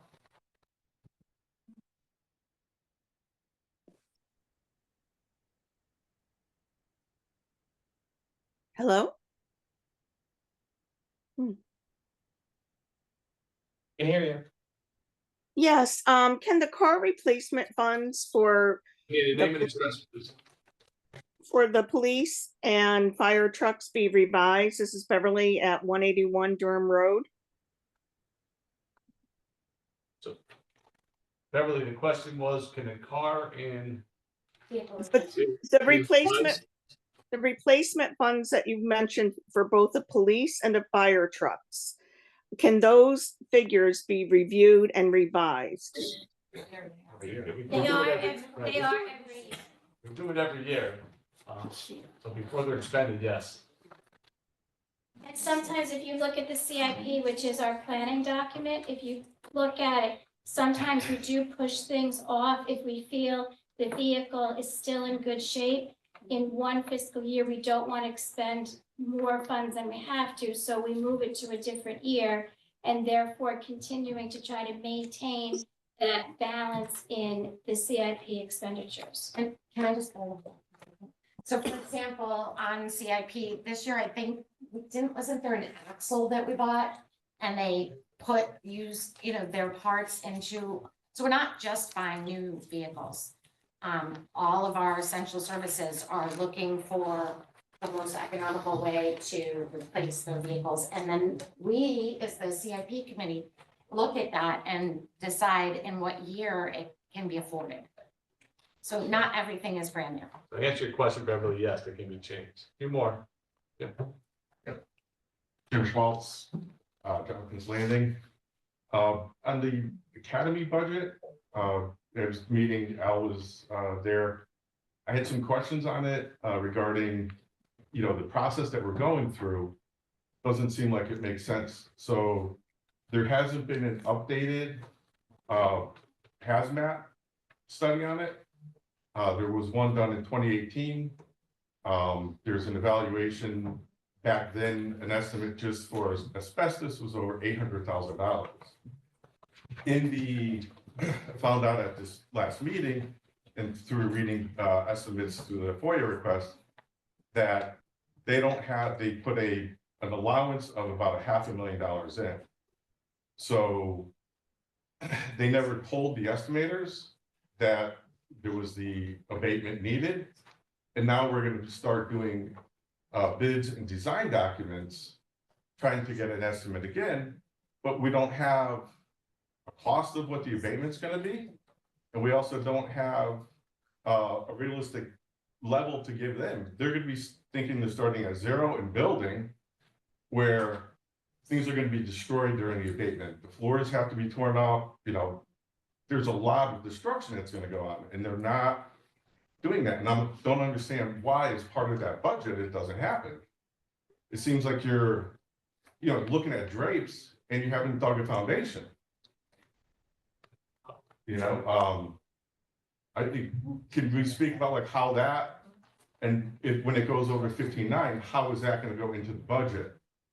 Is it just going to be in the CIP over the next 10 years? We plug away at it. Yeah, I understand. I understand. Well, these are budget, we have to deal with the budget this year, right? Correct. So there's interest that's in the budget this year. I know that I'm sure there'll be multiple academy meetings. At this point, they cannot go above the 15.9 million. So what happens if they can't finish it? 15.9. 15.9, yeah. That's what I said, I'm sorry. Yeah. Minus 1.2, minus the interest on the temporary loans, minus the finance cost. Well, you also got the grants, also the other bonds that were in there too. Well, no, the bonds are coming off 15.9, right? So Correct. the So the total total will come off. the spend is 15.9, including interest, Correct. expenses, bonds, 1.2 million to date. So you're already like, they're talking, okay, we got to get this done for 15.9, but you don't have 15.9. You have 14.2, 14.8, 14.7. You're at 14.7 already because you already spent that money. And then you're talking about pulling, the vegetation out, but you have lead that we found is in the soil. So you got to abate the lead during that process. You can't just send facility down to pull it out. It just seems like there's a mismanagement there. Let's just get this so far down the road that you can't put the brakes on. Right now, you've got a building we're spending $16 million on, plus $3 million in interest on top of that. Taking the bond money off at the 3.15. So we're about $20 million in, and you're not going to be able to do anything with it because it's going to be empty. There's not going to be anything in it. Al, if I'm wrong, you can tell me, but that's what we're hearing at the meetings. You have 2 stages. Neither one of them could be made ADA compliant and functional. There's a lot of issues there. And those are all relevant topics to talk to the building committee, and we talked about before that we will be having an opportunity to talk about academy in detail, but this is not what this meeting is about. Right, I asked for that at the academy meeting. There's nothing been done, so I'm taking advantage of the situation. I'm sorry, but, you know, I think the public needs to know. We don't have answers. It's a public information session, so. I'm ready to inform the So public. I think that the concern, if I'm hearing it correctly, is if we don't have the money to do academy the way the people voted for it, where is the rest of the money going to come from? So maybe it's not in this budget year, but is that gonna be money that we are gonna have to now keep contributing and keep pouring into this? I've heard things like, well, the septic system needs to be all redone, and if the septic system needs to be redone, the playground and everything has to be torn up. Are those things that you're gonna come back to us and say, we need more money, or else there's gonna be a shell of a building sitting there that nobody can use? That's all of our concern, that we're gonna be tapped into for more and more money to finish this thing. So understand that, and that's all part of the budgeting, that's all part of what we're voting for. If we're angry about that, we're gonna vote down this budget. So this is all part of the issues that we have here, that this project is going to be draining us of more and more money. And that's why it's relevant to this discussion. We're running down on Monday. Andy Valambrosa, Horse Pond Road. Bruce brought up a good point at the academy meeting. Do we have a total yet of what it's gonna cost to finish it? Academy? It's coming up in a week. There's gonna be a meeting about it soon. We don't have that number. Now, the board has not weeks, I think. gotten any final think they said a month. recommendations from the academy. Okay. Will that be public? Yeah, it's a Yeah. public meeting. All Every meetings meetings are are public. public. Well, And no, when- in person. Spend more money. And In when person did, and hybrid. when did They're the all both. accountants or engineers or the building committee notify the board that they couldn't build it for that money? When was that disclosed to you guys? That was at every meeting. So I understand about academy, you brought up a point. I mean, in this budget, I talked about the interest that's in the budget, right? In the next year, it may be something else, but that'll be in next year's budget. One second. The point I'm trying to make is the architects, the engineers, the building committee, when were you notified that they couldn't build that building or remodel that building? This is only a remodel, okay? A rehab. When did they notify the board of selectmen that they could not build it for that money? Because this way here, you would have spent $1.3 million in the design phase if they said, hey, we can't build it for that, it's impossible. An architect should have known that. I think that this is not the purpose of the deal. We should- Well, it's appropriate because it's gonna cost us money later. I get it. It's all money. For us. No, you know what I'm saying, is you would have saved $1.3 million if they said, Peggy, Scott, Bruce, you can't build it for 15.9 million. It can't be done. Right, but you heard at the last, whatever it was, the last academy meeting, Yeah. that they're in the process of working up an estimate.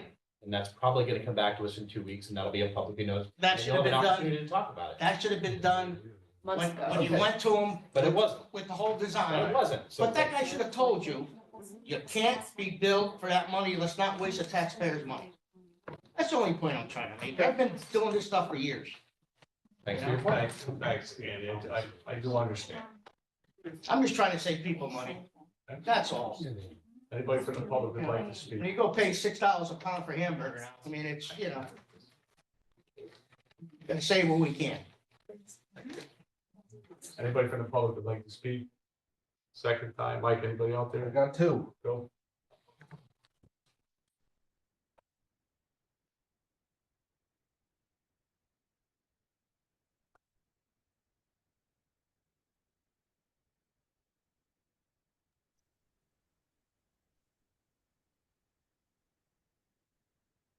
There, Mike? She's here, she's unmuted. Tell her she's on.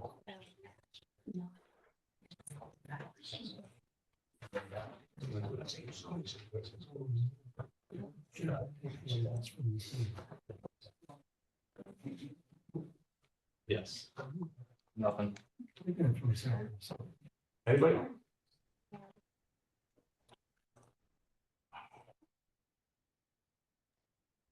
Hello again, Terry and Bartlett Drive. Another question I have is regarding the healthcare increases. What percentage of the healthcare premiums that the town and Department of Education staff must pay in premiums, how does that compare to the average of the private sector? Does it equal the same percentage increase that the employees in the private sector are being asked to pay, or is it less, and why?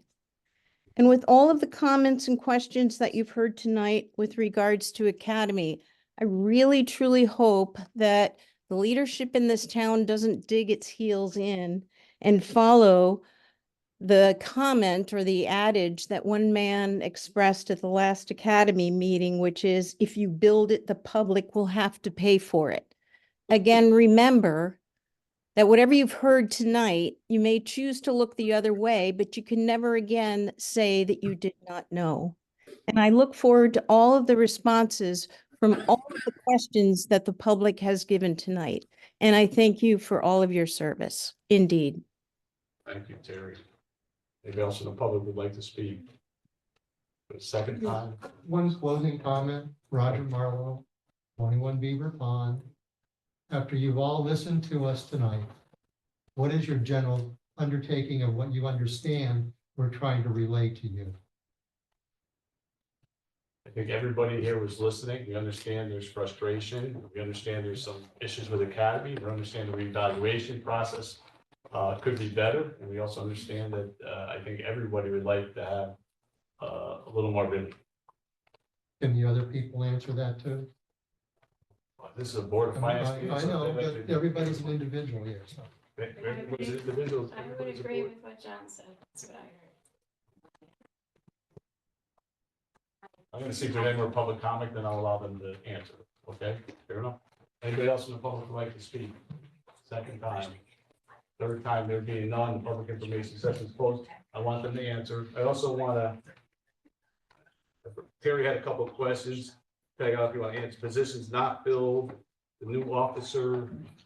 So in the budget, public hearing presentation for the board of I selectmen, think there's some confusion on the back and forth. I don't want to turn this into everybody. I want So, people listening. and there is a answering. slide that talks about the additions and deletions from the staffing, so that is available on the presentation that's on the budget section of the website for February 27, 2024.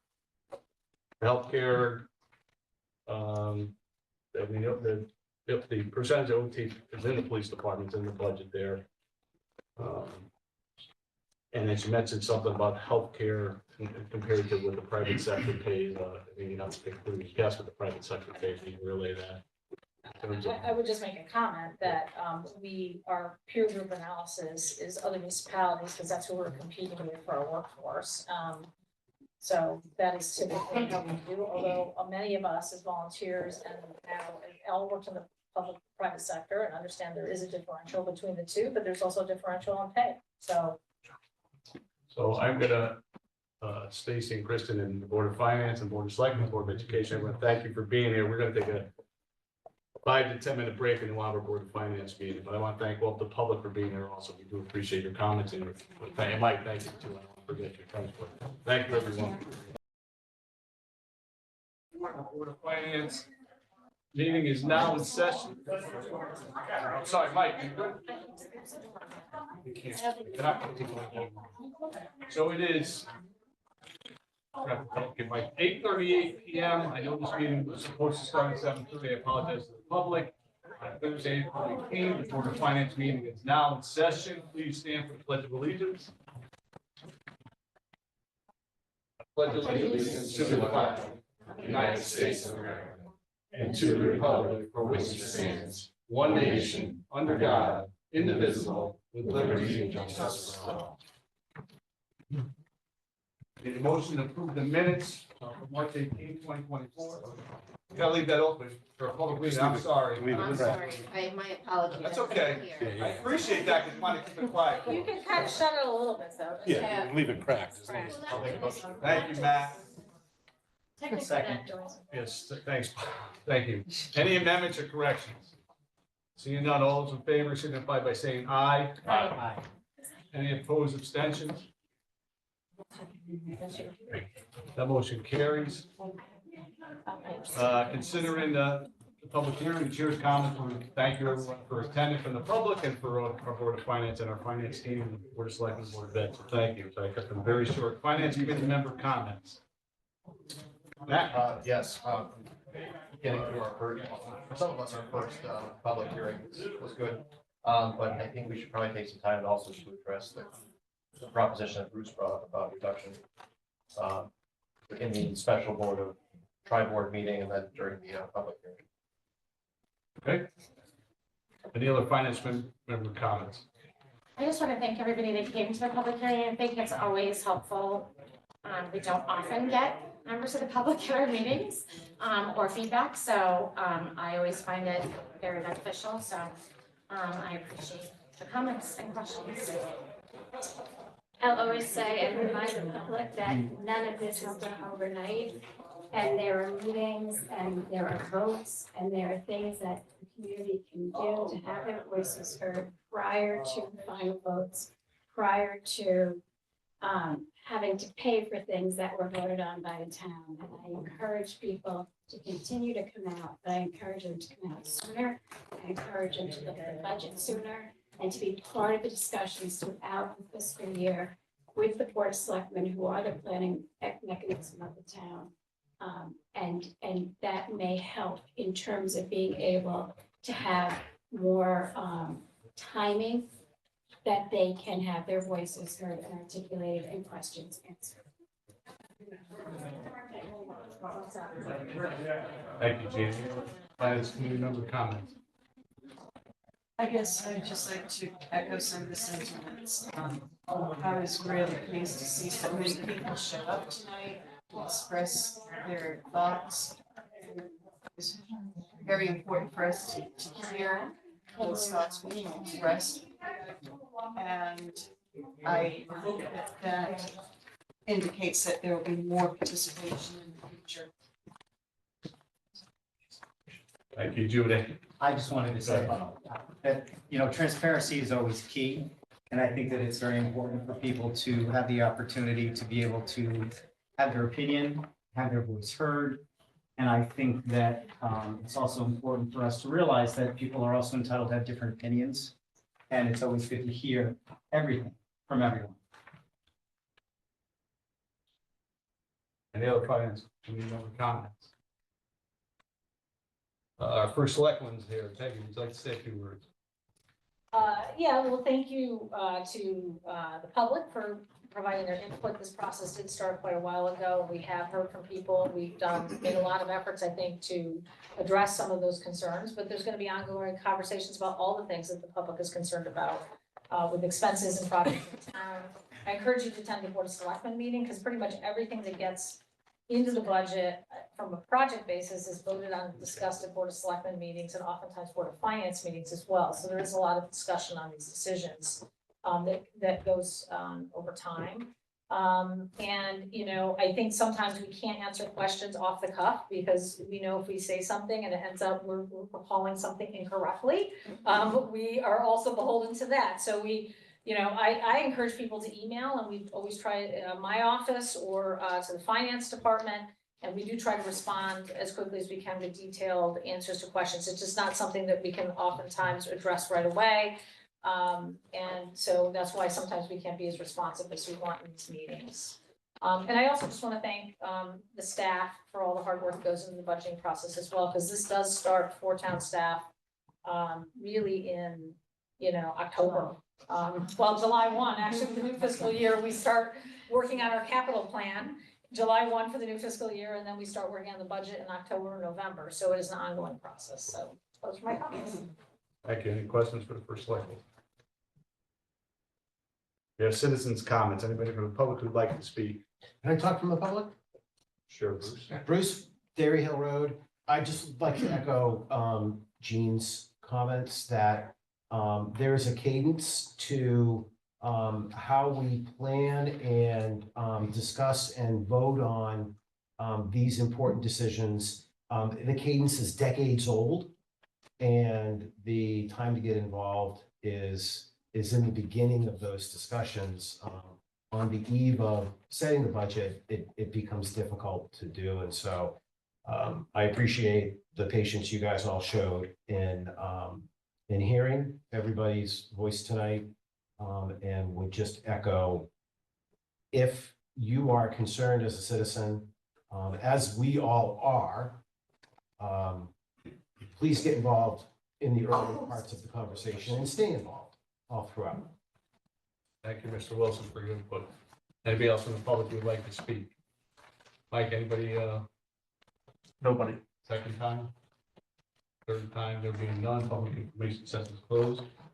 New business, discuss and take action to approve the fiscal 25 Madison budget.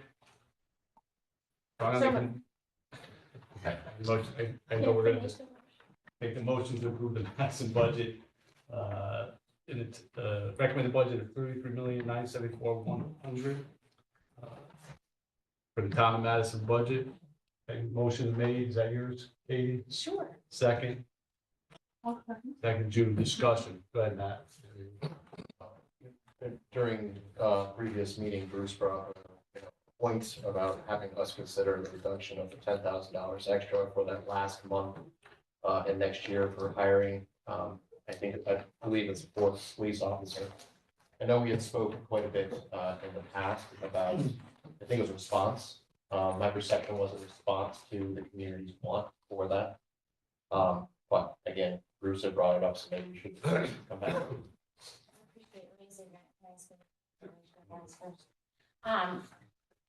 Sorry. I think that's my, we had many conversations about this. I thought, there were a lot of things in place, that made it make sense. First and foremost, the safety and security, of the town, also planning ahead. I think we also all agreed, after hearing some feedback from the police department that, until the positions were filled, that money would not be expended. So to me, it makes fiscal planning sense to have the money there, so that we can meet the need, that we know is coming down the pipe. Anybody else from the Board of Finance? Yeah, so I think, Matt, you had said the need of the town, the want of the town. I believe it's a need of the town. I understand that Bruce's point that you don't have it earmarked, and you don't, but financially, we're the fiduciaries of the town, and it's our responsibility to make sure that we have the money we need, so we don't have to go back to the public, so we don't have a situation where we don't have the safety precautions in town based on the crime rate that we're having, based on people's uncomfortableness of living. And we know moving down the line with the changes coming to the town, and they've been articulated clearly from the police commission that there are changes coming to the town. They know in the future we're going to need this. And I believe it's in our best interest in the fiscal arm of the town and in planning that we add this money in based on the conditions that if they don't feel what exists right now, then they will not have access to that money. But I believe it's our fiduciary responsibility to do what we believe is appropriate for the planning, for the financial planning of the town. And that's where I believe they've made a strong argument that if not at the end of this year, then the next fiscal year, they're gonna need this, and it puts us in a better position to have that 10 grand put aside and earmarked for this.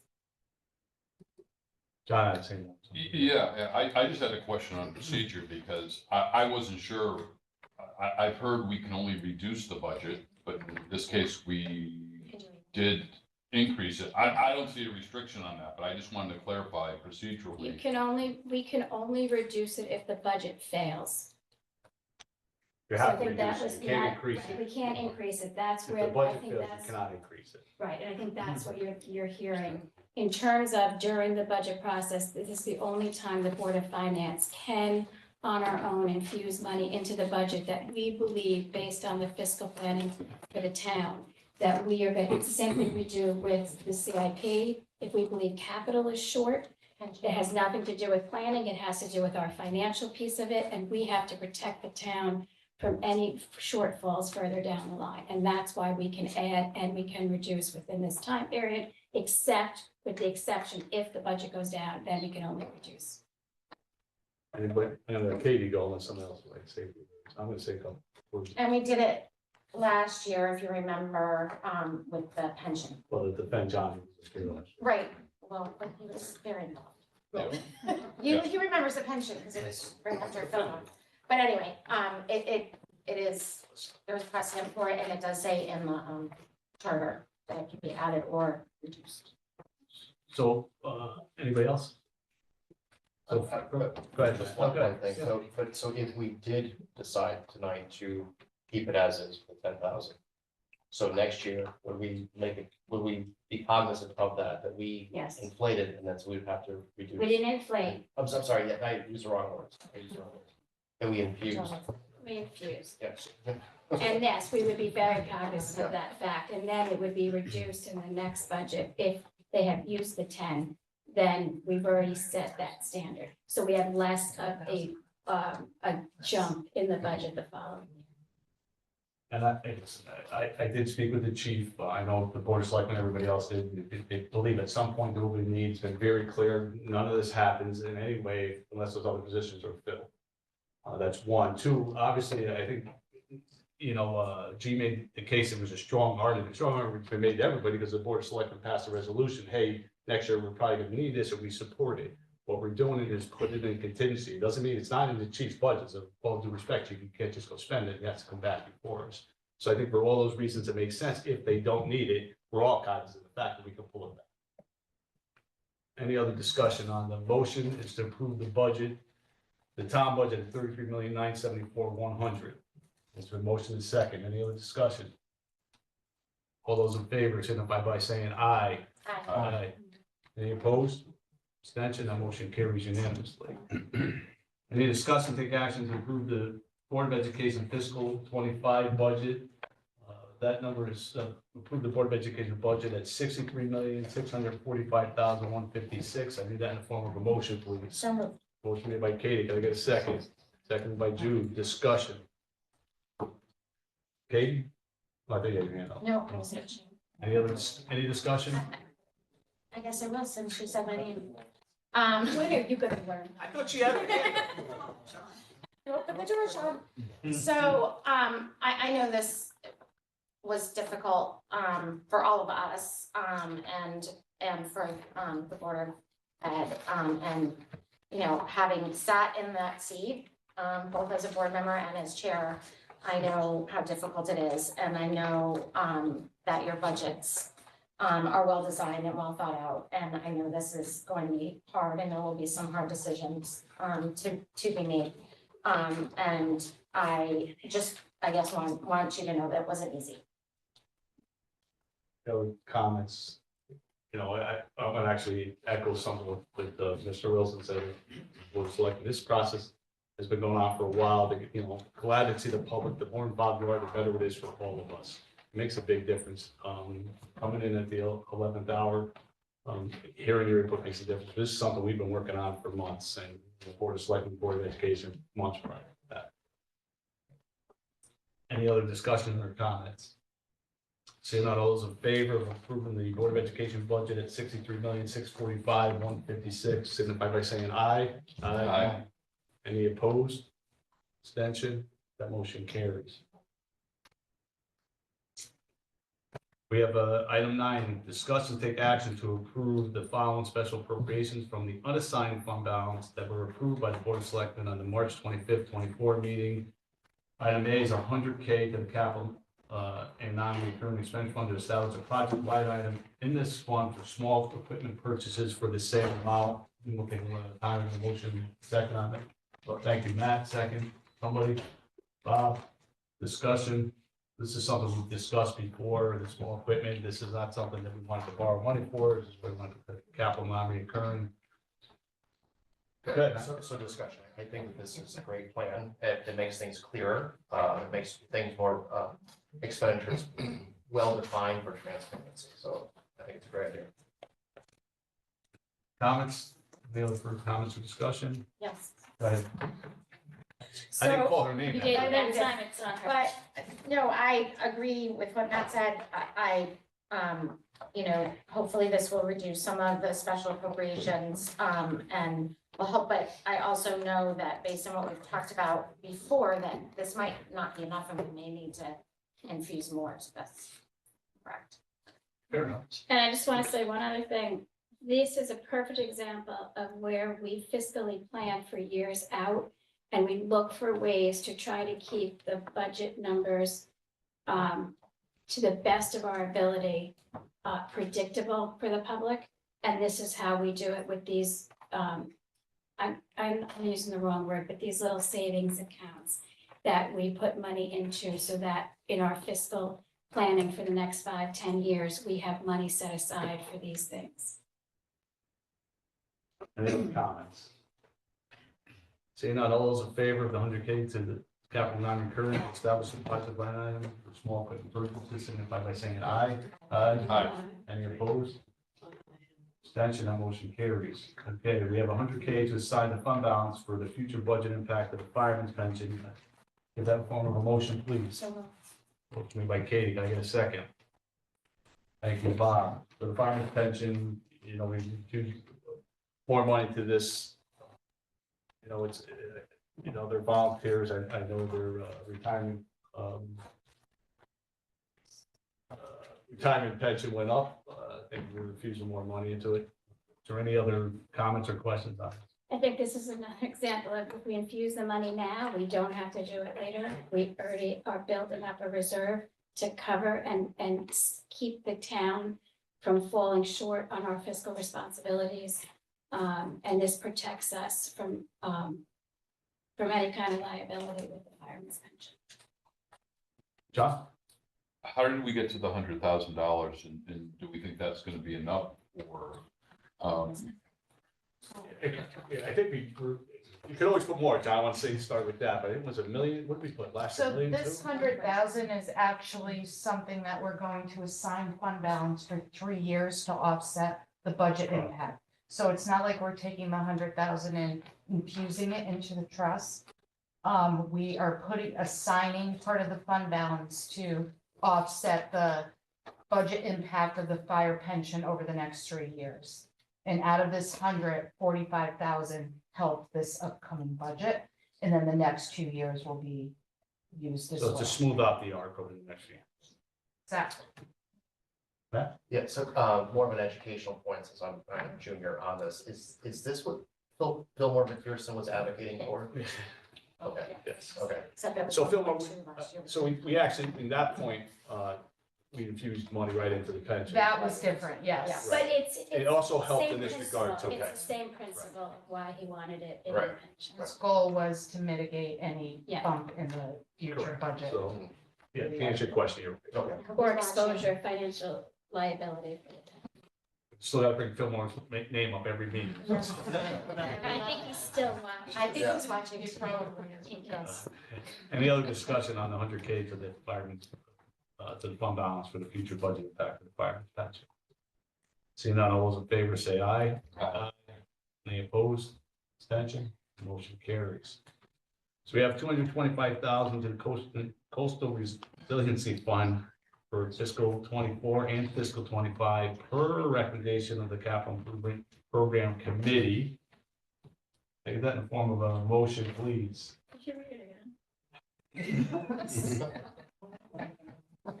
I'd like to have 225,000 to coastal resiliency fund for fiscal 2025 per recommendation of the CIP program committee. Take that in the form of a motion, please. So moved. Bob, Matt, second that discussion. Seeing none, all in favor, say aye. Aye. Any opposed or abstentions? That motion carried.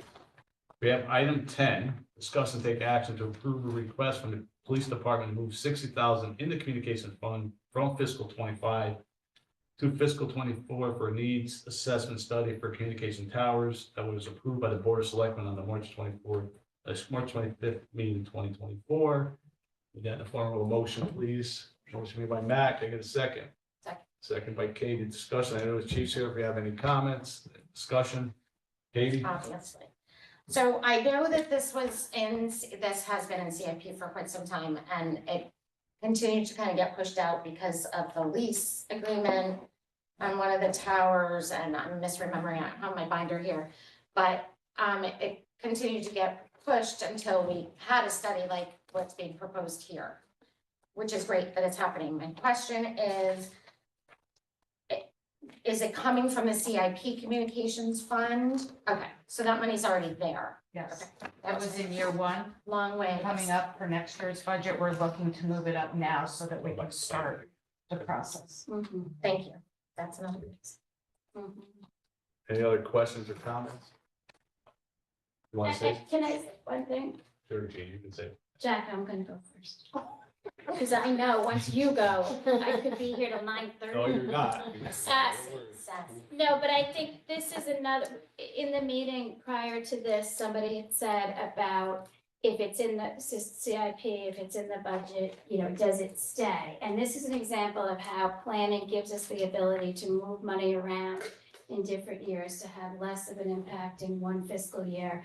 And we knew this was coming, it was saved for because it was coming, and we are moving it up a year, but we have the funds to move it up a year.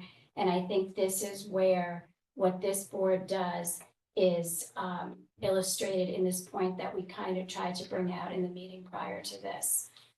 So if that helps people. All right, Thank you, Gene. now go. Hold on, Gene. No other. Oh, I'm not allowed to tell you to go. Now go. No, I'm just kidding. Anybody else on the board want to say? Go ahead, Chief. We have been working on the tower project, looking at the needs assessment in the town.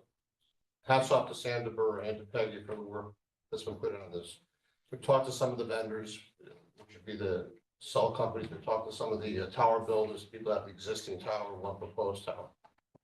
Gets pretty confusing. We then talked to our own vendors to do some studies. So after probably our final discussion, and I think and Peggy brought it up, we should consider having needs assessment, an analysis of what we really need, and not only add to it communications for all things emergency services, but we do have a rather large gap of cell coverage, particularly along Route 1 and along the beaches. So that's part of the conversation we have with some of these companies, and they were very, one that would put a tower, or they would like to, but I'm not saying they're gonna run up there and start proliferating towers, but the point being is, I think we should look at this, pressure twice, cut once, find out what we're looking at, because I know what the towers cost us last time, project we did 9 years ago, it's a lot of money. So I think $60,000 for a consultant to come in and say, ABC, this is what you need, this is what you don't need, what the options are.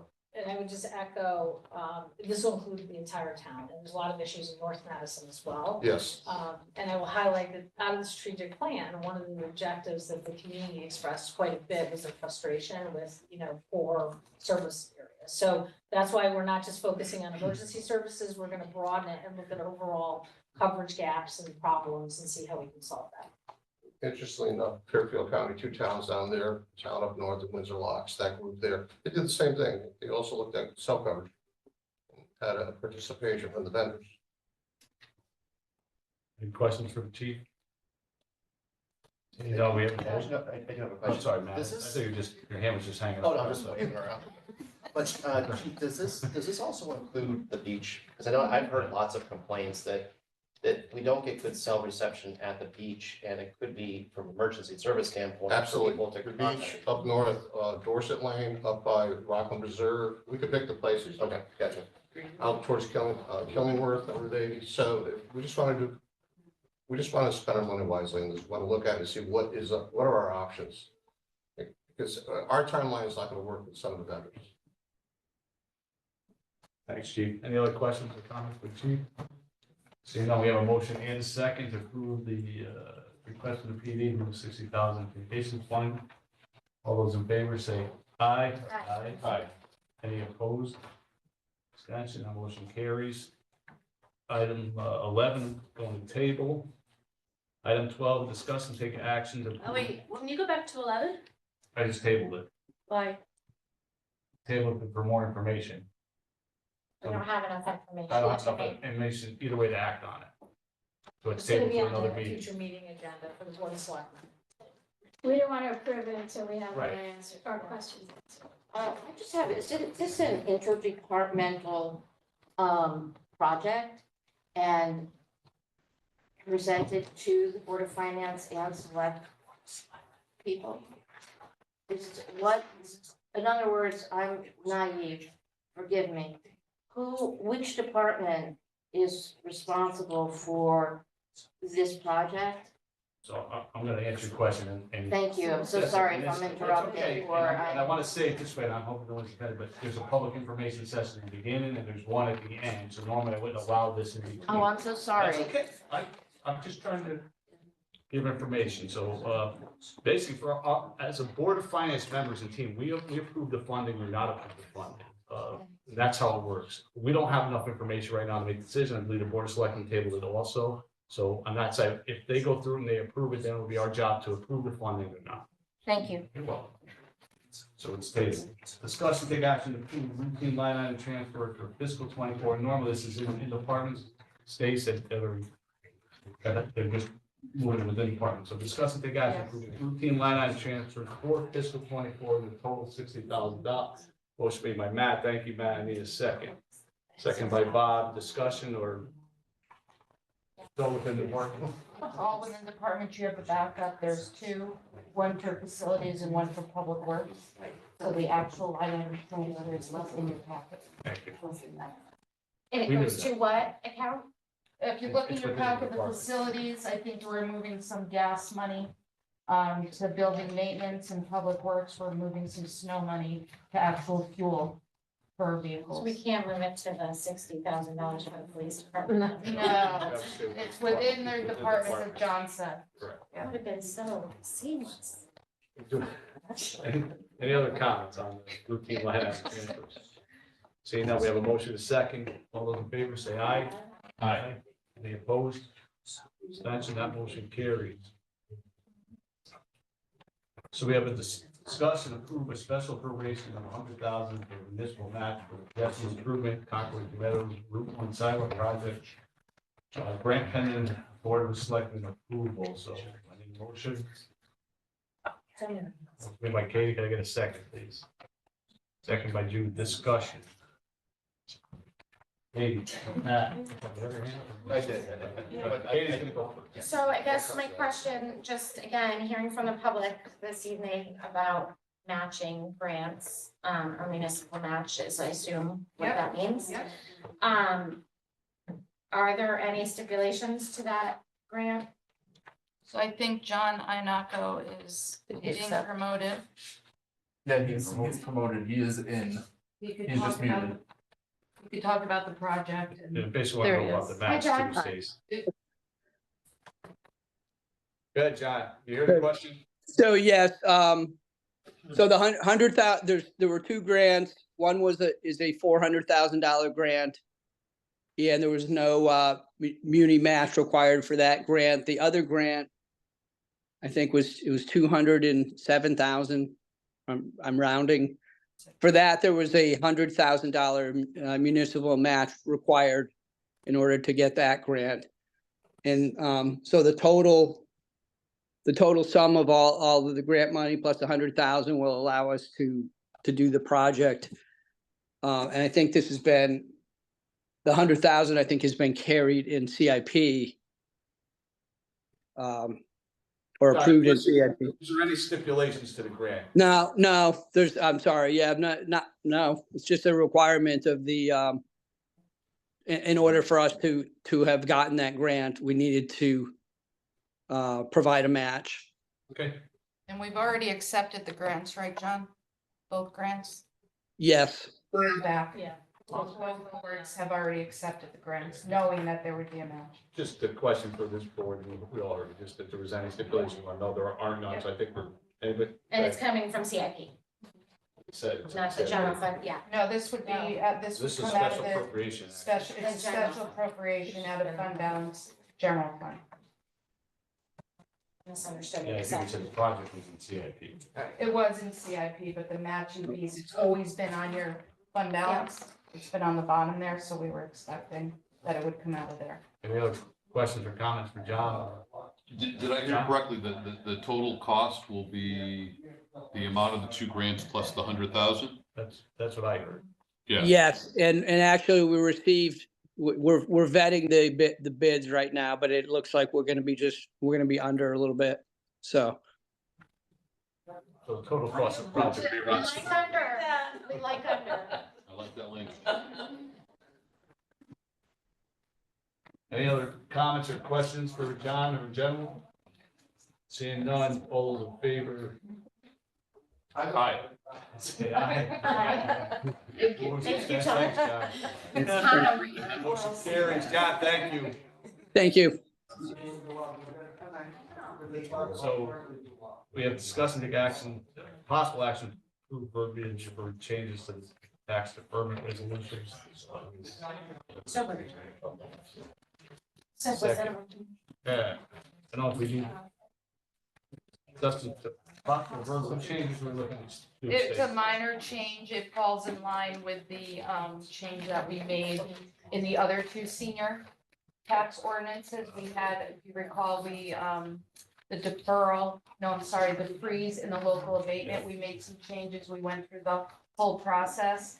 This this resolution refers back to that ordinance. So we had to just update it. And then we changed the term, you could see in your documentation, to include the income limit for both spouses. So that term was changed in. So and just it's like supported. passing this, that. We're just cleaning things up, so everything aligns. There you go. There you go. Prior to that. Any other discussion or comments on it? Seeing none, all those in favor say aye. Aye. Aye. Opposed, abstentions, motion carries. Review of the financial. Okay, she's gonna be going on. I really went over this. Good.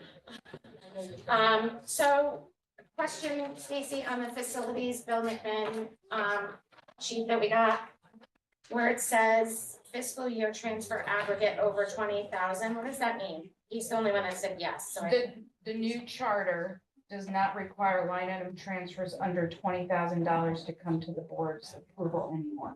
okay. So This was over. this is superfluous. Within their own department, correct. If it's under 20,000, we Even no in the longer fourth- have to come to the boards, but this brought him over the 20. Thank you. That was new to me. And then, in all these things, the total within budget lines in the notes means, I don't know what you're looking at. I'm looking at the, operating budget that was in our packet. Does the org In the say like comment. TF? No, the, one of them says LITSA needed, which I assume is The line another transfer special, special, yep. special appropriation. And then, but there's a bunch that, and I don't know. And it says within budget, Total within budget. yep. Is it this? Yeah. But then it looks like it goes over if you follow it. This, Yeah. okay, you're in facilities, town facilities. So Billy has a lot of lines in there. For example, all the utilities, the building repairs and maintenance. The object is the same, so technically we don't have to have all those lines. It just helps Billy keep track, or facilities department keep track of where the repairs or the utilities are being paid.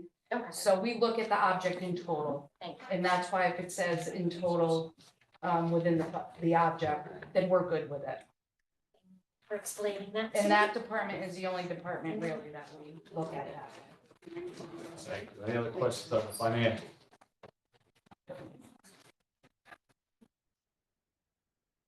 Seeing none. Any other citizens' comments? Anybody from the public would like to speak? Mike, anybody there? Second Nobody. time from the public, third and final time, public information session is closed. Motion to adjourn, So moved. second. Second, all in favor, say aye. Aye. Aye. Meeting adjourned at 9:13. Thank you, everyone. Thank you, everyone. So what did I- Stacy, President. Thank you for all. Any answers for some of these? I mean,